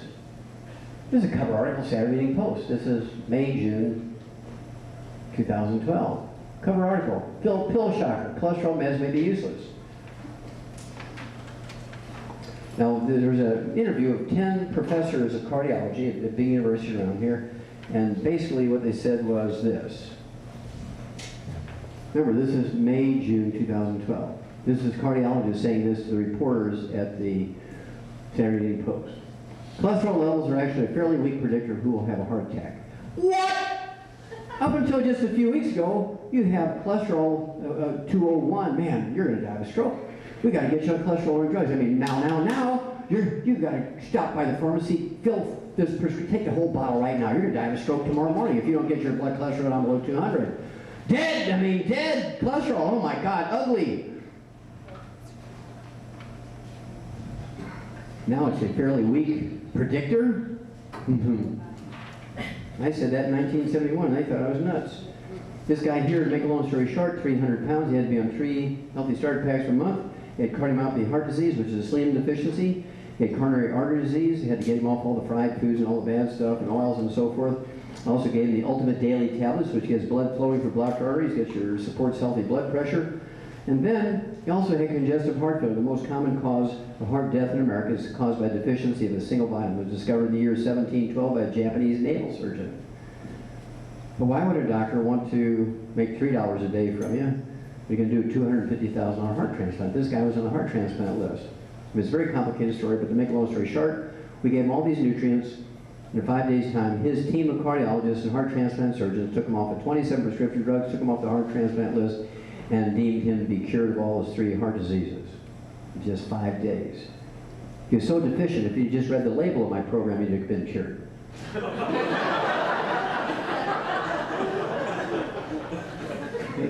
Usually it takes me about 3 to 6 months to do this and to get wean people off these main drugs and get them off the heart transplant list, but he did it. His doctors are the ones that took him off the heart transplant list, not me. You think his wife loves me? I'm one of her best friends. Okay. Pediatricians want to get in on it now. 2009, 3 years ago, they came out and said, let the cholesterol fight begin at the age 8. You're going to start giving 8-year-old kids the statin drugs. No! Because they won't live to be 20 if you let them give your kids and your grandkids statin drugs. Don't let them do it. They want to put it in the water. Don't drink the water. That's what distilled machines are for, right? Who told you to eat margarine instead of butter? Doctors who live to be 56.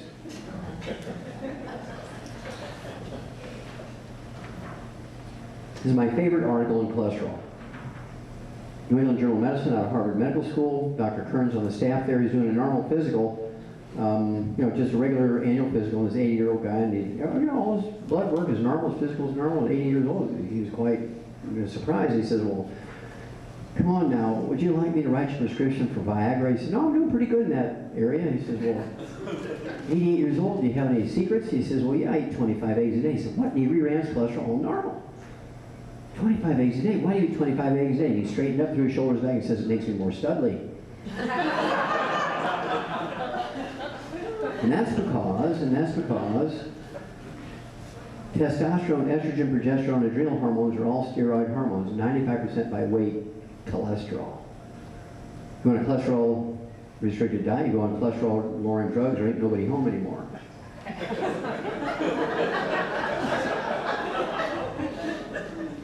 Low T. You don't have to eat 25. Eat 8 or 10. I can tell you it works. Personal experience.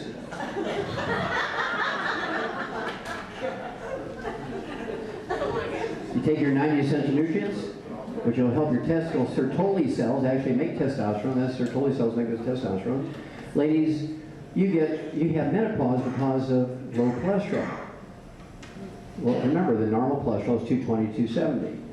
Because you ladies keep working on getting your cholesterol lower, your blood, you have menopause. Your grandmother went through menopause in 3 seconds, so she's age 70. She had kids in her 60s. You girls suffer for 30 years with hot flashes, night sweats. You go through 5 husbands because you can't get along with anybody. Blood doctors inject you with horse pee. I mean, it's an ugly system. Premarin is really good. You don't want around winning and pawing the earth. Okay. I love that article. Okay, this will be the last one. Perfect timing here. High blood pressure. High blood pressure is a simple mineral deficiency disease. There's one little twist to it, though. Sometimes high blood pressure is the result of kidney failure. How many of you heard of kidney failure? Raise your hand. How many of you heard of dialysis? Raise your hand. Okay? When you have kidney failure, there's nothing wrong with your kidney. When you have kidney failure, there's nothing wrong with your kidney. Anybody didn't hear what I just said? When you have kidney failure, there's nothing wrong with your kidney. What happens is when you have kidney failure, the little afferent artery that carries the dirty blood into your filtering unit gets plugged. It's kind of like the drain in your tub. You have a lot of soap scum because you've been out working, lots of hay leaves and stuff on you, and soap scum and hay leaves and dust plug the drain. It's not draining. You call the plumber and say, come on in, I want you to change the entire plumbing, change out the tub, dig up the yard, put new sewer pipes in there because the tub ain't draining. No, you just reach down, you take the soap scum and the leaves off the drain, it drains. And so if you get that little afferent artery to put more blood into that filtering unit, kidney function goes right back up. Because it's not the kidney, it's the blocked artery. So we figured out how to do that. You take your Healthy Start Pack, appropriate for body weight, you stop taking fried foods and margarines and all this terrible stuff, oils that plug your arteries. You have to stop the ongoing damage, you have to change your diet. And then you throw in the Ultimate Daily Tablets. You take 3 of those for 100 pounds of body weight. You take 3 twice a day. There's 1 bottle a month of that. It will support and promote healthy blood flow through these little blocked arteries. They're about 100,000 times smaller than the diameter of your hair. There's billions of them in each kidney. You open them up, get the blood going through them. Works like a charm. Kidney function comes right back up. Now, when the kidney doesn't get enough blood, it releases a hormone called renin, R-E-N-I-N, and the only function of renin is to drive your blood pressure up. So, you get the Ultimate Daily going, you get your Healthy Start Pack going, you stop eating the bad things that plug the arteries. Suddenly now, those little arteries are feeding blood into the filter units called glomeruli, and the kidney function goes up and you're off of dialysis. Doctor, I don't know what happened. We've never seen anybody get off of dialysis. You only go one direction. We've already been lining up kidneys for you. You cheated them out of a house payment.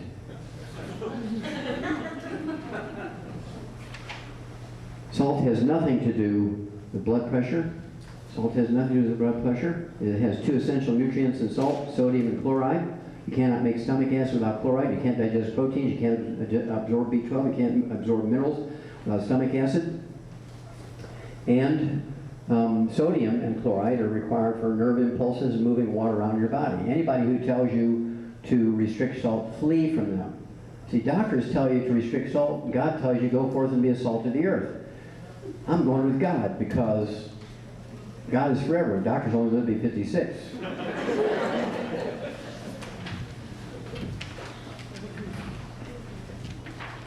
Okay. 4 slides left. Scientific American, February 1999. A team from Loyola University and Oxford University in London went to Nigeria to find one black guy that had normal blood pressure and normal genes for blood pressure. He went out in the woods of Nigeria so it wouldn't be contaminated with pollution from the cities.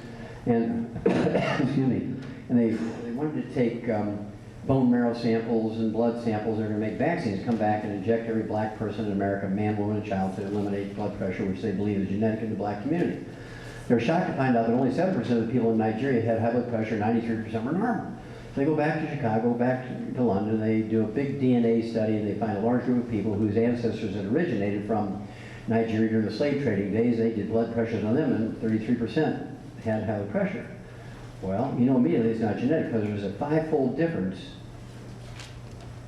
okay, between London, Chicago, and Nigeria, even though it's the same gene pool. So you know immediately it's not genetic. Because genetics are not impacted by where you are. Where you are does not influence how genetic disease manifests itself.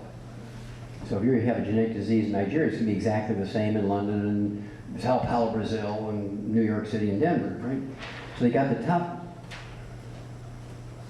nutritionists, the top geneticists, the top cardiologists and high blood pressure experts, and for 6 years they studied these guys in Nigeria. They released results in January 2005, almost exactly 6 years later. They published it in the British Medical Journal, which is their equivalent of the Journal of the American Medical Association. And here's what they said. Hang on to your hats. Here's what they said. High blood pressure in blacks not genetic. Now, all doctors should have emailed that to all their patients and said, thank God. You come on in. If you have high blood pressure, we'll put you on Doc Wallach's Healthy Start Pack, the Ultimate Daily Tablets. We'll be able to wean you off your medication, go back to normal life. Anybody get that email from their doctor? Huh. What I want you to do is go online. You tell the doctor, this is Frank, this is Ruth. Remember me, I'm the one you got on 3 blood pressure medications and 6 cholesterol-lowering medications. You told me to exercise, I keep getting fatter. I want you to think of me as Donald Trump. And you're the apprentice. And you're fired! 20 exclamation marks. Okay. Now, the Journal of the American Medical Association, August 2003, they came out and said, and remember that dark chocolate is an herb. It's beans grown on a tree. Milk chocolate is candy. They destroyed everything good in it, just put a lot of sugar and milk in it. Dark chocolate lowers blood pressure because it has a natural substance in it called flavonols. So we immediately came out with a liquid dark chocolate called Youngevity Plus, and I put it in my Java Fit coffee, so I make my own mocha cafe, right? Tastes great, lowers blood pressure because it has flavonols in it, but it doesn't give you the minerals necessary to permanently lower your blood pressure. So I like to do both. I take my chocolate, my coffee, I do my Healthy Start Pack. I never fail, twice a day. I've been doing it for 64 years. I figured this out when I was 9 years old. Now, as a 9-year-old figured this out? No. So there had to be some divine peace in this because I couldn't figure it out just as a 9-year-old, but as a 9-year-old I figured it out. So there had to be somebody else's hand in it, right? So we also have pieces of chocolate, triple treat chocolate. 2 pieces give you 33,000 of these ORIC points. Remember these guys, these long-lived peoples have 20,000, 50,000 ORIC points. And 2 pieces of triple treat chocolate give you 33. It's right in the middle of 20,000, 50,000. So just 2 pieces of this chocolate gives you those ORIC points. Then we have a triple truffle chocolate. They have the ORIC points plus they have 500 milligrams of a usable calcium and 1,000 international units of vitamin D3. So if you take 3 of those, you get 1,500 milligrams of usable calcium and 3,000 international units of vitamin D3, plus antioxidants to help protect you from free radicals that slip through your defenses. I'm going to summarize now because I could go into cancer, and that's a 4-hour lecture, so you can ask me questions about that if you want. But basically, the summary is this. The summary is this.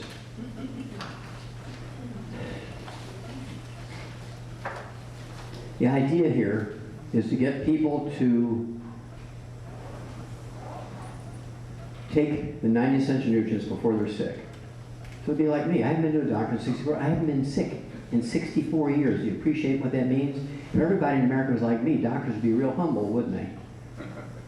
Nobody in America has been sick in 64 years. Doctors would be all switching their professions like crazy, moving out of the country. Wouldn't that be great? You don't need doctors in America anymore because everybody's taking the 90 essential nutrients, avoiding the bad foods. We can do it. And so we're trying to build an army here, and we've begun. I mean, we've grown 1,100% in the last year. We've grown 1,100%, 1,100% in the last year because people are streaming to us now. People used to laugh at us, they're streaming to us. So we pay obscene amounts of money if you will become a student of this business. There's a one-time $10 fee, okay? And you get the same tax breaks as Warren Buffett, Donald Trump, and Bill Gates and all the other billionaires. It's that simple. Okay, we'll train you for nothing. Did it cost you anything? Well, you get gasoline to get here. We didn't charge you a fee at the door. Okay, this is not something that I get anything from. I really don't. I live off my Social Security and I make my money in other ways, but I don't make it from selling these vitamins and minerals. I purposely did that so doctors couldn't say, well, he's a quack. He'll sell you anything to make money, right? We're looking for people who will help us get this message out, and I will pay you extremely well to do it. And just remember, I say, well, I can't get my daughter-in-law to give it to my grandkids. What you do for Christmas and birthdays, you just give the grandkids a Youngevity business. You give them the supplements, according to their body weight, give them the 90 essential nutrients appropriate for their body weight. If they're playing sports, give them the rebound and all that kind of stuff. Do not give them a sweater you made yourself. Don't give them a Macy's gift card. Don't give them money. You give them the supplements. And I guarantee you, after a while, they'll take them and won't keep throwing them in the ditch. And then, because their tomato plants grew 12 feet high and are 1 pound each. Okay? So, why don't you guys come on up here? They're going to do some things to you and so forth. And I'll be back to answer questions when they're... Oh, Brandy, you're going to do this solo? Come on the scene, huh? Okay. So I'm going to give you this. So thank you very much. I'll be back to answer questions in a few minutes. Thank you.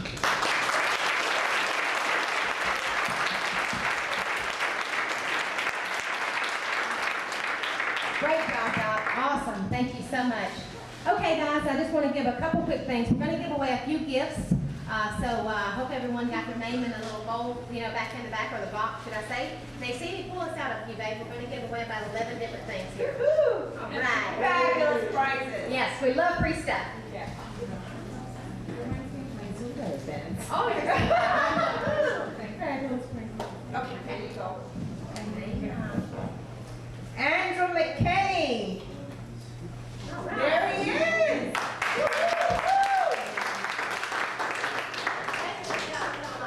Awesome. Thank you for coming, hon. Okay. Ann Johnson.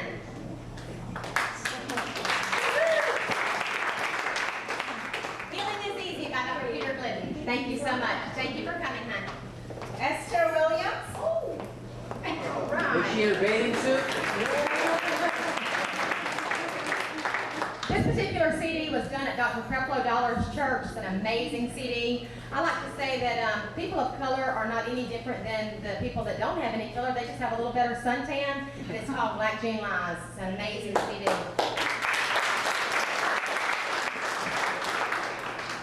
Jesse Wiederhold. Sorry if I mispronounced your last name. All right. All right. We're going to give him a sample of Rebound. It's an awesome energy drink, and it's a great clean energy. Yes, sir. All right. Rebecca Meyer. Woohoo! All right. Lovely lady that's with him. Cute dress. Rebound. Yes, ma'am. Thank you. Gary Turber. All right. We're going to give him a copy of the Deadly Recipe Lecture. Thank you, hon. David. Just plain David from Farmington, Minnesota. Okay, so David, God's Recipe. How to deal with ADD and ADHD. It's an awesome CD. Bruce Tobias. All right. Little energy drink there, hon. Hope you enjoy it. Mix it in a bottle of water. Very good. I'm mixing it up. I'm mixing it up. Is that the last one? We've got 3 more. Brad Kennelly? 3 more. C. Brooks. Cindy Brooks. Right. Miss Brooks? C. Brooks? C. Brooks. All right, there she comes. Awesome. Woohoo! All right, you go, girl. Ashley Weber. I'll be to the back tables in just a minute, guys. You'll hang tight. Annette Estrada. Okay. Grant Finelli. Got a nice young feather bag. Thank you, baby. Okay, quick reminder, guys. We will be going to Perkins Restaurant here in the Apple Valley community, so we'd love to have you. We're also going to be tomorrow night at the GCN office on 3105 Sibley Memorial Highway, right here in Egan. Love to have you. Want to thank you so much for coming, and you're more than welcome to join us over at Perkins this evening at 9.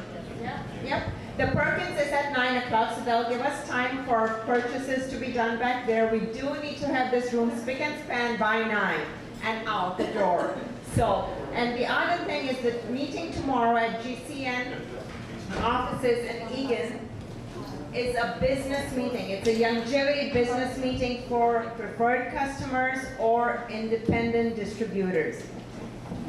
I want to thank Ted and Seema Anderson for hosting us and having us come here to this lovely community. And I want to thank you so much for your participation and listening tonight so quietly. You are a very nice audience. Thank you so much for coming. We have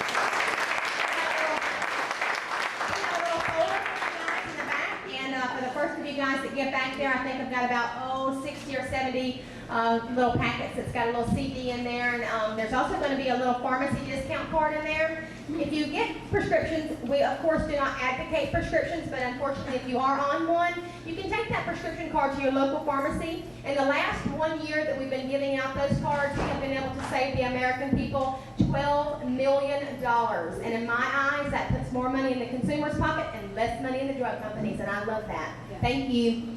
All right, give those ladies a hand. Okay, the way this works, we're going to do this so we get it all in here. We've got about a half hour to 40 minutes to get these questions done. So just remember, when I give an answer to a question on arthritis, it's the same whether you have arthritis in your right shoulder, your left knee, or your big toe in your right foot. It doesn't matter. Arthritis is the same. So the answer is going to be the same. Now, before I get into answering diseases, what I want to do is make sure that everybody understands this concept of taking the 90 essential nutrients before you get sick. Do not wait until you get sick. But then the boulder is bigger and heavier to roll up the hill. So you want to take it like putting oil in your car before you get sick. Is there anybody has a question about that? Anybody have a question about the concept of taking the product before you get sick? Okay, you know, everybody takes aspirin because their doctor said so to keep your blood from stroking, right? Clotting. Well, that's kind of prevention, but it's sort of stupid. Okay, but if you take the 90 essential nutrients, you won't have a stroke anyway. And they do a lot more for you than aspirin. Okay, the next thing I want to talk about then is arthritis. Again, you take the 90 essential nutrients, a healthy start pack appropriate for body weight. If you weigh 150 pounds and you have arthritis, I would take 2 healthy start packs. I wouldn't minimize and parse and so forth. I would take 2 healthy start packs. You round it up the highest number. And I throw in the glucogel. It's 5 glucogel twice a day per 100 pounds of body weight. So if you weigh 150 pounds, that's 15 glucogel a day. 5. Randy? Yes, sir. How many glucogel do you take a day now? Between 10 and 15, depending on what my back's doing. Okay, 15. Okay, 10, she weighs 106 pounds. Okay, these big 200-pound guys with back problems and shoulder problems and knee problems, you want to take 15 to 20 glucogel capsules a day. Now, once the problem goes away, you can cut it back down to 15 for maintenance, right? And so does anybody have a question on arthritis, lupus, connective tissue diseases, periodontal disease, which is osteoporosis of the face, things like fibromyalgia, tendon, ligament problems, cartilage problems, anything like that, they're all the same answer. Okay, I'll kind of go this way. Yes? If you have rheumatoid arthritis, is it given that you would have to be on Glucogel? a Antibiotics? diet? Oh yeah. Everybody has to be on the diet. If you want to maximize your benefit of these nutrients, if you want to add 25 to 50 healthy years of your life, you must get on the restricted diet. Don't tap that on your face. You have to give up the bad things. Otherwise, they're going to clog your arteries. There's no. Why would you take all this stuff? It'd be like putting high-grade oil in your car and then taking all the spark plugs out. You can't figure out why your car ain't running. I mean, it's actually dumb to try and say, I have to eat all this bad stuff, but I'm going to take the good stuff. It doesn't work that way. You got to get rid of all the bad stuff and then take the good stuff. You're going to get the 25 to 50 healthy years. The important thing is you want to get your kids and your grandkids, nieces and nephews going. Do not wait till they're 35 years old and develop some terrible disease. Give it to them when they're little kids. And then when they grow up, they'll have their babies and won't have birth defects in their babies. Yes? Dr. Wallach, he spoke of cartilage regeneration. Yes. What about cartilage that has been torn? I don't care if it's torn, I don't care if it's been surgically removed. I deal a lot with professional athletes, Olympic athletes, and they get surgical removal of chunks of their meniscus and cartilage and stuff, and I regrow it. It'll regrow if you give your body the raw materials. So these spots are really called. Okay, age spots is actually caused by rancid fat in your skin. It's caused by eating too many bad things, right? Fried foods, processed meats with nitrates and nitrites, too many cooking oils and too much margarine, and that's how, mayonnaise and that kind of stuff. You gotta give it all up. That's your signal. When you have 10 of them on the back of your hands, you got millions of them in your brain, your eyes. That's macular degeneration, same thing. MS, multiple sclerosis, same thing. Okay? Let's just keep going. Anything else? Stick to the question here. Connective tissue, cartilage, arthritis. Okay, yes, sir? Over this 40s, you have diabetes Okay, we're not in diabetes yet. Yeah, okay, well, the lupus part, do exactly as I've just said. What does she weigh? 300? Okay, 200, okay. So what you got to do is 2 Healthy Start packs per month. I give her 9 sweeties, I already told you, 9 sweeties a day for her diabetes, 20 glucogel a day, 5 at breakfast, 5 at lunch, 5 at dinner, 5 at bedtime. Now once her blood sugar, that'll actually go away before her lupus heals. Her lupus will heal about 60 to 90 days. Her blood sugar can come back down to the normal range in 2 to 14 days. It's very quick. Okay, yes? Herniated disc, bulging disc. Doesn't matter. Bulging, herniated, degenerative disc disease, where the disc is like 1 millimeter thick, where it used to be 5 millimeters thick, and the person shrunk 7 inches. I'll regrow them. They'll gain back, not all their height, they'll gain back a considerable amount of it. And all the peripheral neuropathies, numbness and tingling in their hands, numbness, tingling, burning in their feet. Another peripheral neuropathy that most people don't realize is a peripheral neuropathy, and there's 2 of them that I see quite often. One is atrial fibrillation, is actually the internal branch of a spinal nerve that comes out from between T1, 2, 3, and 4. Thoracic vertebrae is 1, 2, 3, and 4. It's the first 4 thoracic vertebrae. The disc in between those 4 vertebrae shrink. Those vertebrae get closer together and they smash the roots of that nerve. And it causes atrial fibrillation. Now doctors will run up a $500,000 bill doing heart procedures. They'll install things like defibrillators. They'll install, what's another one? What? Yeah, pacemaker, defibrillator, those kind of things. They'll also put you on the heart transplant list. They give you all these drugs. They'll do ablation, which is where they kill a portion of your heart muscle. They'll do retroversion, where they kill you and hope to reboot your heart rhythm. They'll run up a $500,000 bill and there's nothing wrong with your heart. It's actually the disc shrinking, the vertebrae smashing the roots of the nerves. You regrow the disc, push the vertebrae apart, and all the problem goes away. That's simple. Another one is irritable bladder syndrome. They have all these drugs. They show you all your plumbing, all these little plumbing things walking around on TV. You take this drug to stop yourself from peeing in your pants.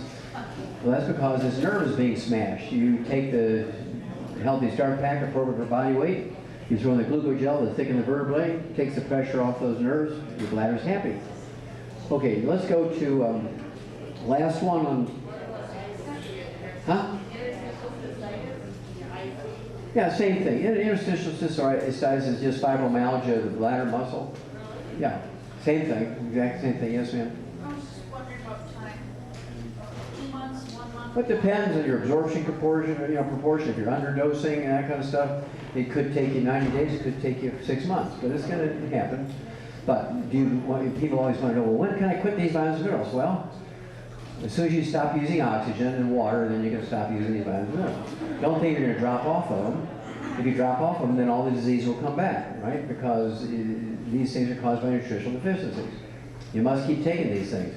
If you think you're going to, you'll give yourself about a 6-month advantage by taking them and quitting when things get better.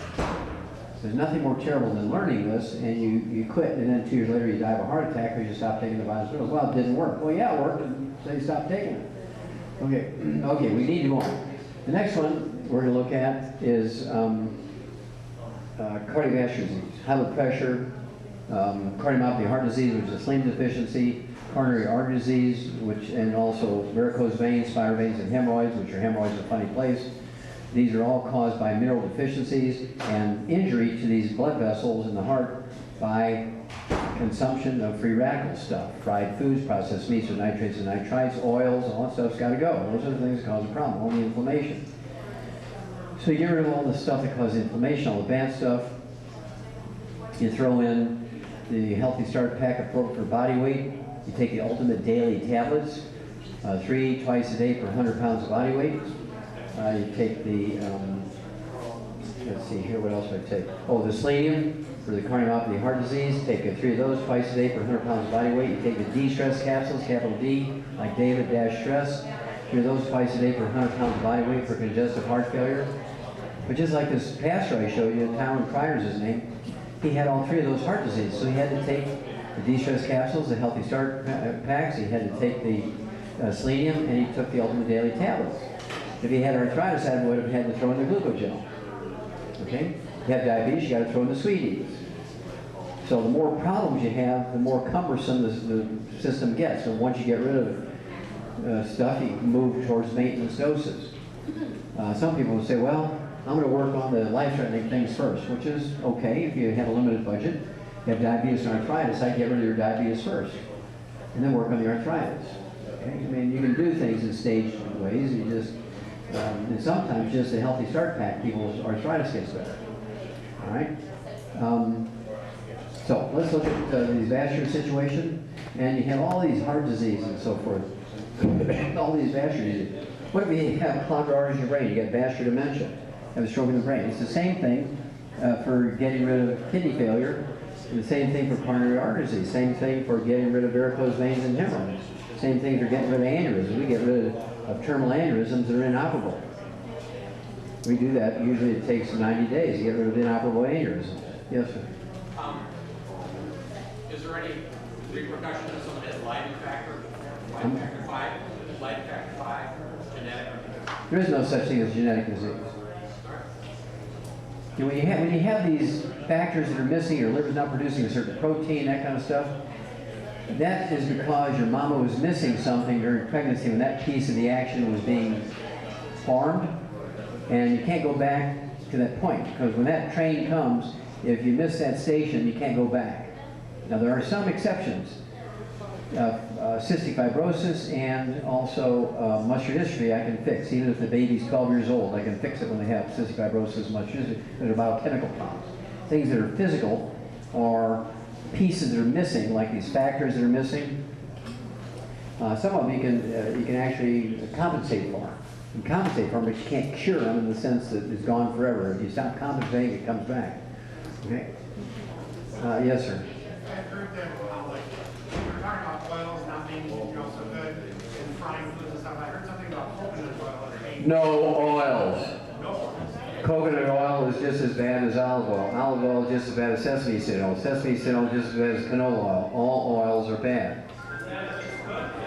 It doesn't matter. Room temperature, in the icebox, in the freezer, it doesn't matter. Oils, I'll give you an example.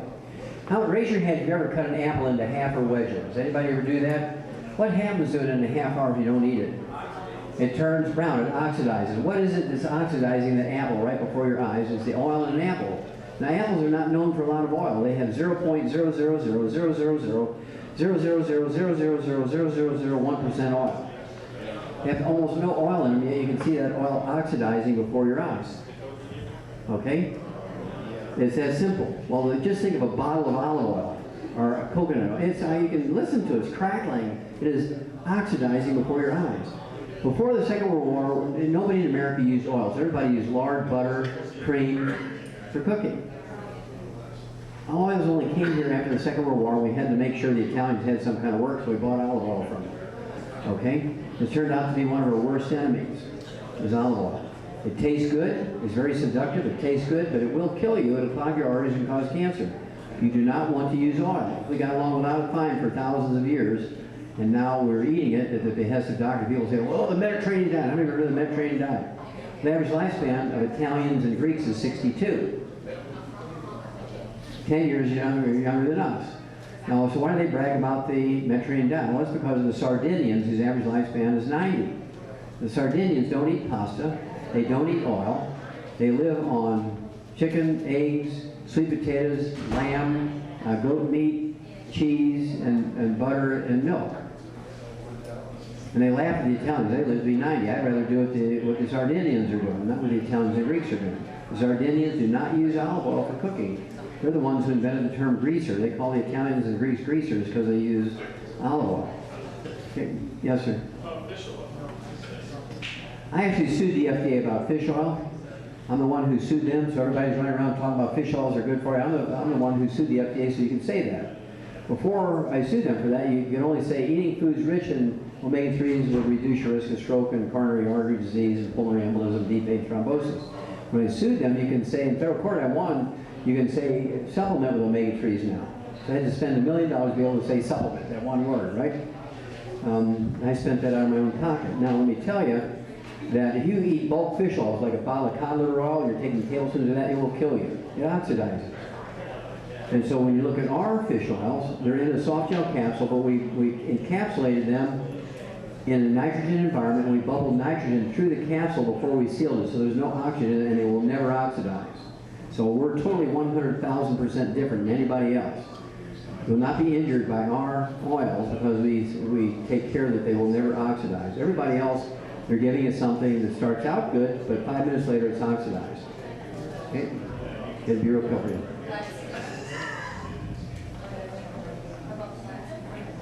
No oils!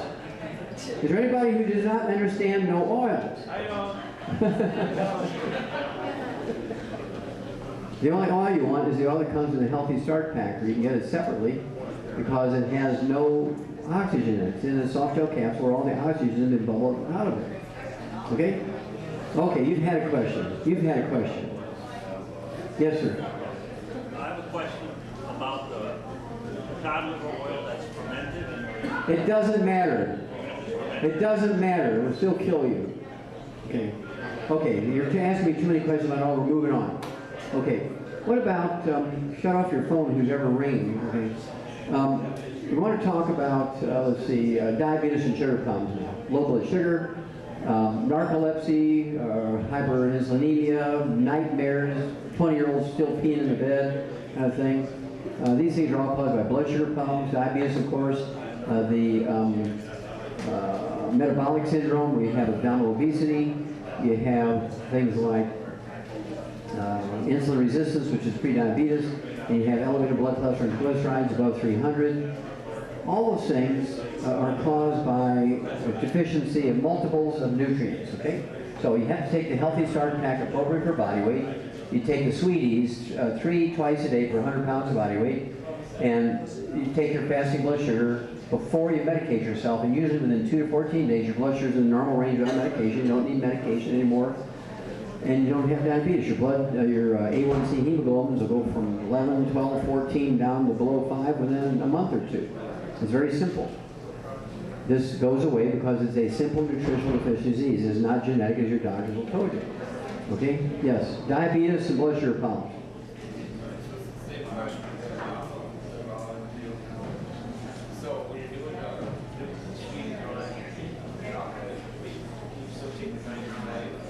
You still have to take the 90 essential nutrients. It will, if you take the Sweeties by itself, it will not work. It's like drinking gasoline and not having a car. You're not going to go very far. You have to take the 90 essential nutrients plus the Sweeties, and it works. It's designed not to be a standalone product. It's designed to work with the 90 essential nutrients. Some people can. Now, personally, I wouldn't. Now, Brandy, Yes, sir. you take Sweeties? Yes, sir. You have diabetes? No, sir. Did you ever have diabetes? No, sir. Well, why do you take it? Because it covers my appetite. And why else do you take it? And keep the blood sugar level down. So you don't get, Diabetes. well, there you go. So you want to do what she's doing. She's taking it. She doesn't have diabetes. Would she ever quit taking the Sweeties? No. But I've been taking it ever since I was 9 years old. That wasn't that brand name, right? And I actually took it in the form of calf pellets. You know, feed we gave the calves had the stuff in it. And I cured my grandma of her diabetes and so on with calf pellets. You got to take the whole thing. Okay. Yes, ma'am. Last question on diabetes. Yeah, narcolepsy is a blood sugar problem. It's also called reactive hypoglycemia. You eat sugar, you eat a lot of carbohydrate, in a half hour after you eat, you're asleep. You're driving down the street, you're talking to somebody, clunk, you go to sleep, you get in a wreck. You're talking to somebody and you fall asleep, you put your face in the oatmeal. That's called. It doesn't matter. She's got terrible deficiencies. Is she a vegetarian? No. Okay. Now she's got to take the Healthy Start pack appropriate for her body weight. You give her the Sweeties and have her eat more protein, no carbohydrates. Get her off all the grains and carbohydrates. Okay? No grains and carbohydrates. Well, here's what you do. You only give her these things for gifts. No money, no gift cards, no clothes. Say, sorry, honey. Mama's going to take good care of you. Yeah. And it's the only thing that'll work on these ones that are tough, right? Okay. I'll tell you another one. You know, you get grandma and you're the kid, right? You're the son or the daughter and you're 30 years old and grandma is 60. and you're saying, look, I figured out how to help you with your diabetes. Take this. No, listen, my diabetes, I ain't touching it. If I ask my doctor, no, he's going to say no, because he always preaches to me about not taking any vitamins and minerals. You get little Lucy, who's the granddaughter, who's 6 years old. Hi, Grandma. I have a Youngevity business, and we know how to help people with diabetes, and I want to help you with your diabetes, Grandma. Okay, Lucy, I'll take 6. Give me 6 of those little kids. Now, this is one who told you they wouldn't do it. Now, they're going to do it for little Lucy, but they won't do it for you. You understand what I'm saying? You have to have the right messenger. And the right messenger for Grandma is a little 4 to 6-year-old kid. Not you, the kid she's been smacking around all your life, right? I changed your diapers. What do you know about this? But little Lucy or little Frankie? Oh, come on, Frankie. You can put it in Grandma's mouth. It's just really good, Frankie. Thank you so much. Grandma will do it for Frankie and Julie, but not for you. So always remember the little kids, right? Puppies and kids. Okay, the next one we're going to talk about is the brain. Dementias, 4 dementias, vascular dementia, Korsakoff syndrome, Wernicke-Korsakoff syndrome, Alzheimer's disease. And then you have MS, multiple sclerosis, you have Parkinson's disease, and Lou Gehrig's disease, ALS. I treat all 7 the same way. I treat all 7 diseases the same way, so write this down. Per 100 pounds of body weight, 8 to 10 eggs a day.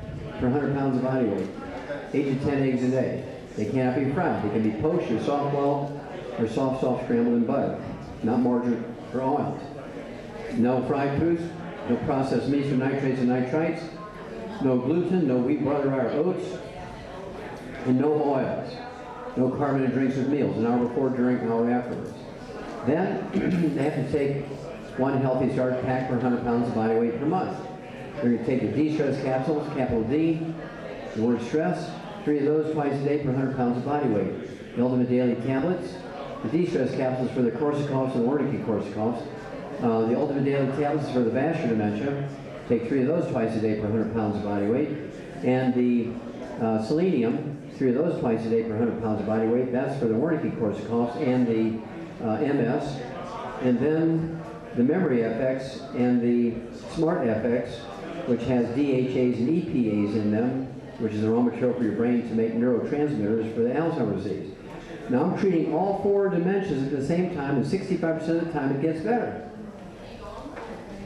Within 90 days. When they have Alzheimer's disease only, it might take 6 to 9 months, but it'll get better.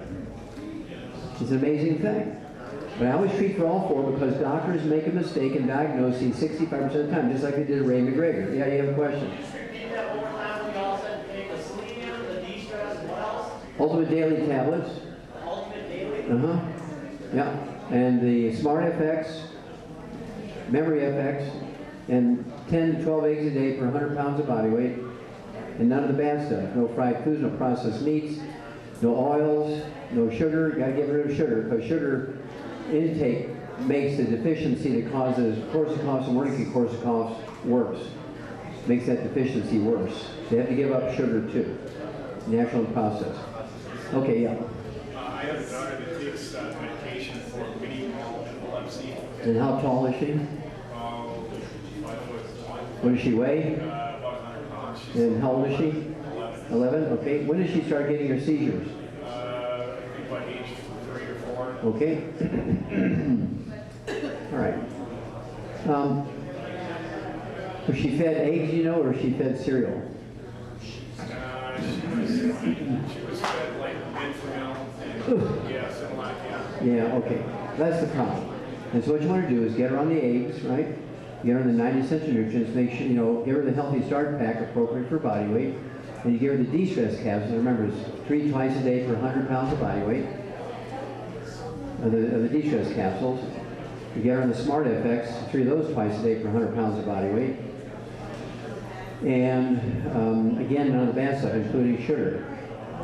No fried foods, no processed meats. And many times they'll turn right around within 3 months. They'll turn around, the seizures go away. Now just reduce the medication based on visits to the neurologist who prescribe the drugs. Don't risk her having a seizure by just cold turkey. Don't make her cold turkey get off the drugs. It's a weaning process. Let them do it based on what they see. This is not It's not a lifetime no. issue that she just has to She was born normal. And after eating Enfamil, she got this disease. Enfamil has less than 20% of the nutrition a kid needs. They just published it in April of this year. And so they failed us. We trusted them. And they failed us. And so we have to pick up the pieces now and not let our kids give our grandkids Enfamil. If they're going to give them Enfamil, they better be supplementing heavily to make up the difference. And this is the piece. There's goat's milk, there's cow's milk, breast milk, Enfamil, Similac. But if you're going to give them Enfamil and Similac, or anything else, you're going to give them the 90 cents of nutrients. Don't wait until they're sick when they're 12 years old. These things are preventable. Most of them are reversible. Okay, yes? What causes the benign Okay, benign meningioma tumors oftentimes are just warts. Just warts. Size of a peach? Oh, an orange, okay. Those are probably not warts, they're the size of an orange. They're not a wart usually if they're the size of an orange. Okay? Meningiomas are caused by some irritant. An irritant. Yeah, an oxidation irritant, an inflammation irritant, something like fried foods, processed meats with nitrates and nitrites, oils, cooking oil, salad dressings. You've never eaten those things. You're the one with a meningioma?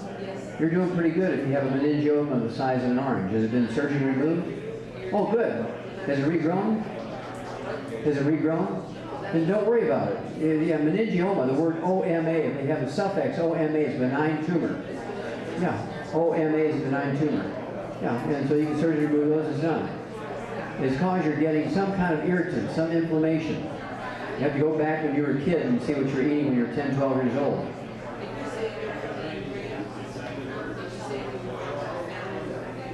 Yeah.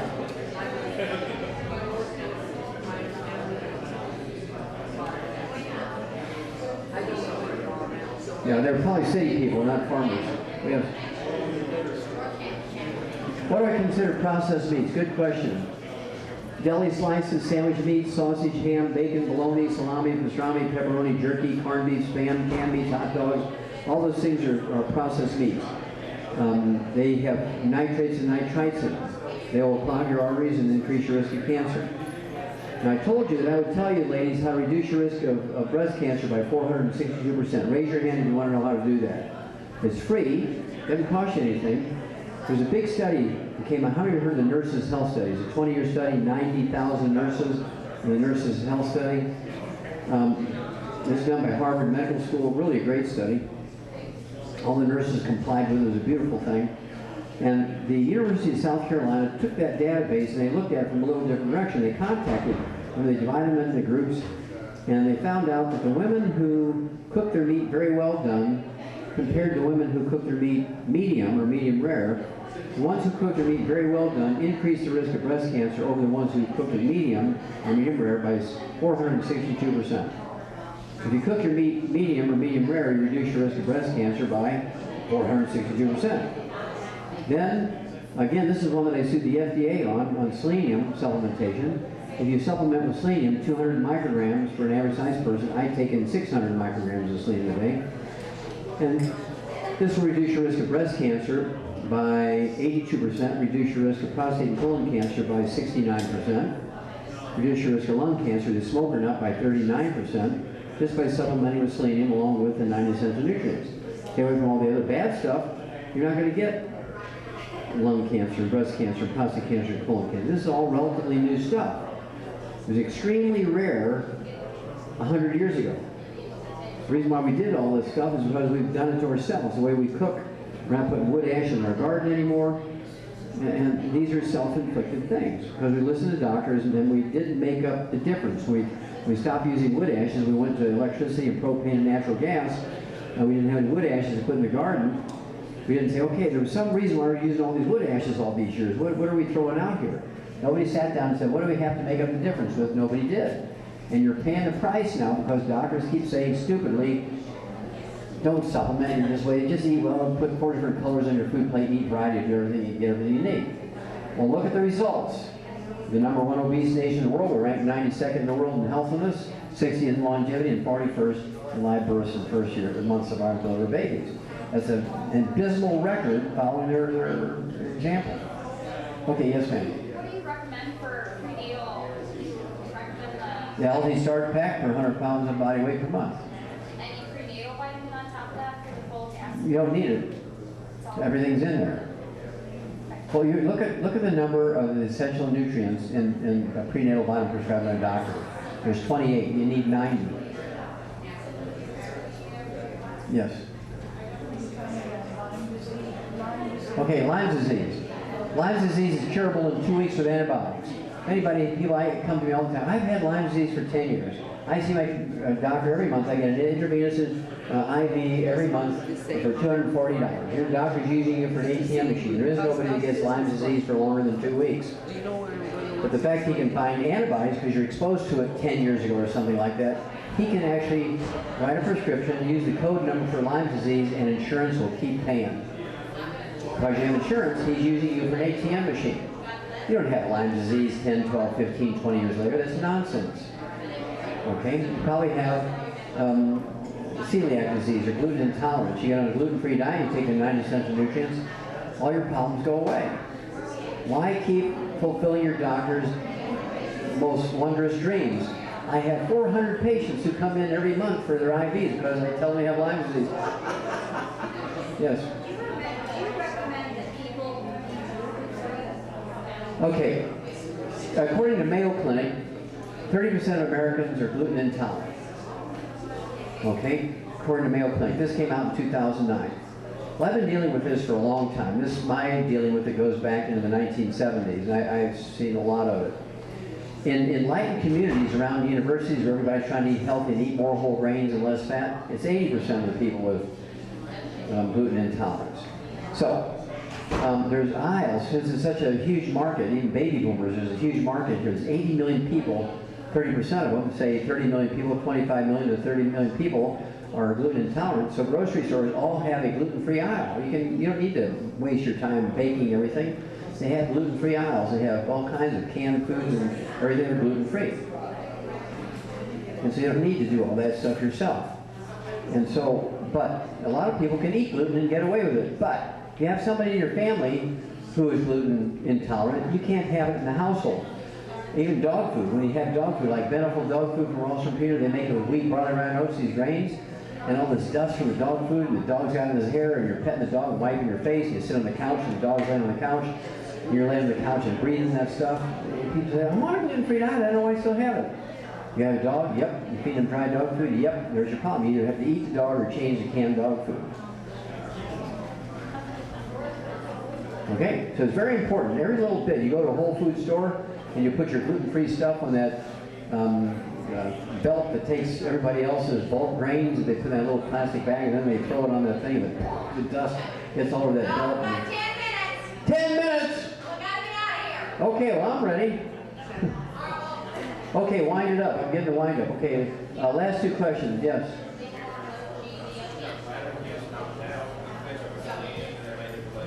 Okay, yeah, you take the Healthy Start Pack appropriate for body weight. You take 3 selenium twice a day per 100 pounds of body weight. I'd also throw in what we call Z-Radical. Z-Radical, you take an ounce twice a day per 100 pounds of body weight of the Z-Radical. Also, you want to get the ORIC points, the antioxidant points above 100,000, the Cell Shield RTQ or the Triple Treat Chocolate. Get the ORIC points, the antioxidant points above 100,000, then you got something there. Okay, yes, you have not asked me a question yet. There are no such things. Colitis is a gluten intolerance. Colitis, irritable bowel syndrome, inflammatory bowel disease, all those are gluten intolerance. You get off the gluten, you get on the 90 essential nutrients, all goes away. That's simple. Vasculitis is caused by eating bad foods, fried foods, oils, processed meats, and nitrates and nitrates. You take your Healthy Start Pack, appropriate body weight. Take the, say, 100,000 of the ORAC points, the antioxidant points. Get rid of the inflammation. It's already there. 100,000 ORAC points a day. Either the Cell Shield RTQ or the Triple Treat Chocolate, all goes away. Okay, there's one over here. Yes, ma'am.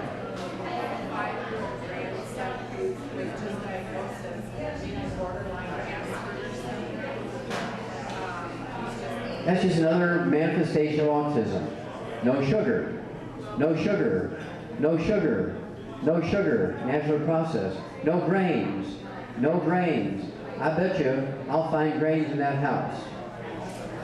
I will find grain in the house. And that's not going to help him. He needs the 90 essential nutrients according to his body weight. He needs the de-stress capsules, 3 twice a day for 100 pounds of body weight. You have to do the math, right? And then he needs the Healthy Start Pack, 1 per month for 100 pounds of body weight. No carbohydrates, no sugar. That means no soy milk, no almond milk, okay?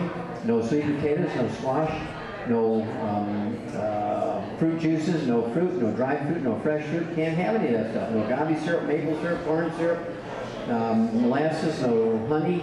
Can't have any of that stuff. Anything that turns into sugar. Pasta, even if it's organically grown, gluten-free pasta, turns into sugar as soon as you look at it.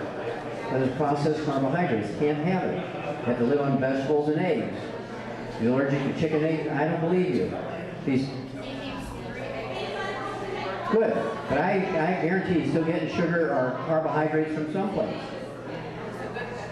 That doesn't matter. If he's got sugar, carbohydrates from someplace, that's his problem. I get kids, they're 9, 10, 12 years old that haven't spoken a word in the 6 weeks' time of my diet and supplement program. They're chattering away and singing from the hymnal in church. Okay? And so you have to knuckle down and get rid of all, you can't say, well, but this is organically grown, you know, it's just wonderful carbohydrates. Got to give it up. Okay, I want to thank you very much. I'm inviting everybody to sing tonight. And they'll give you the address and everything. I'm not from around here.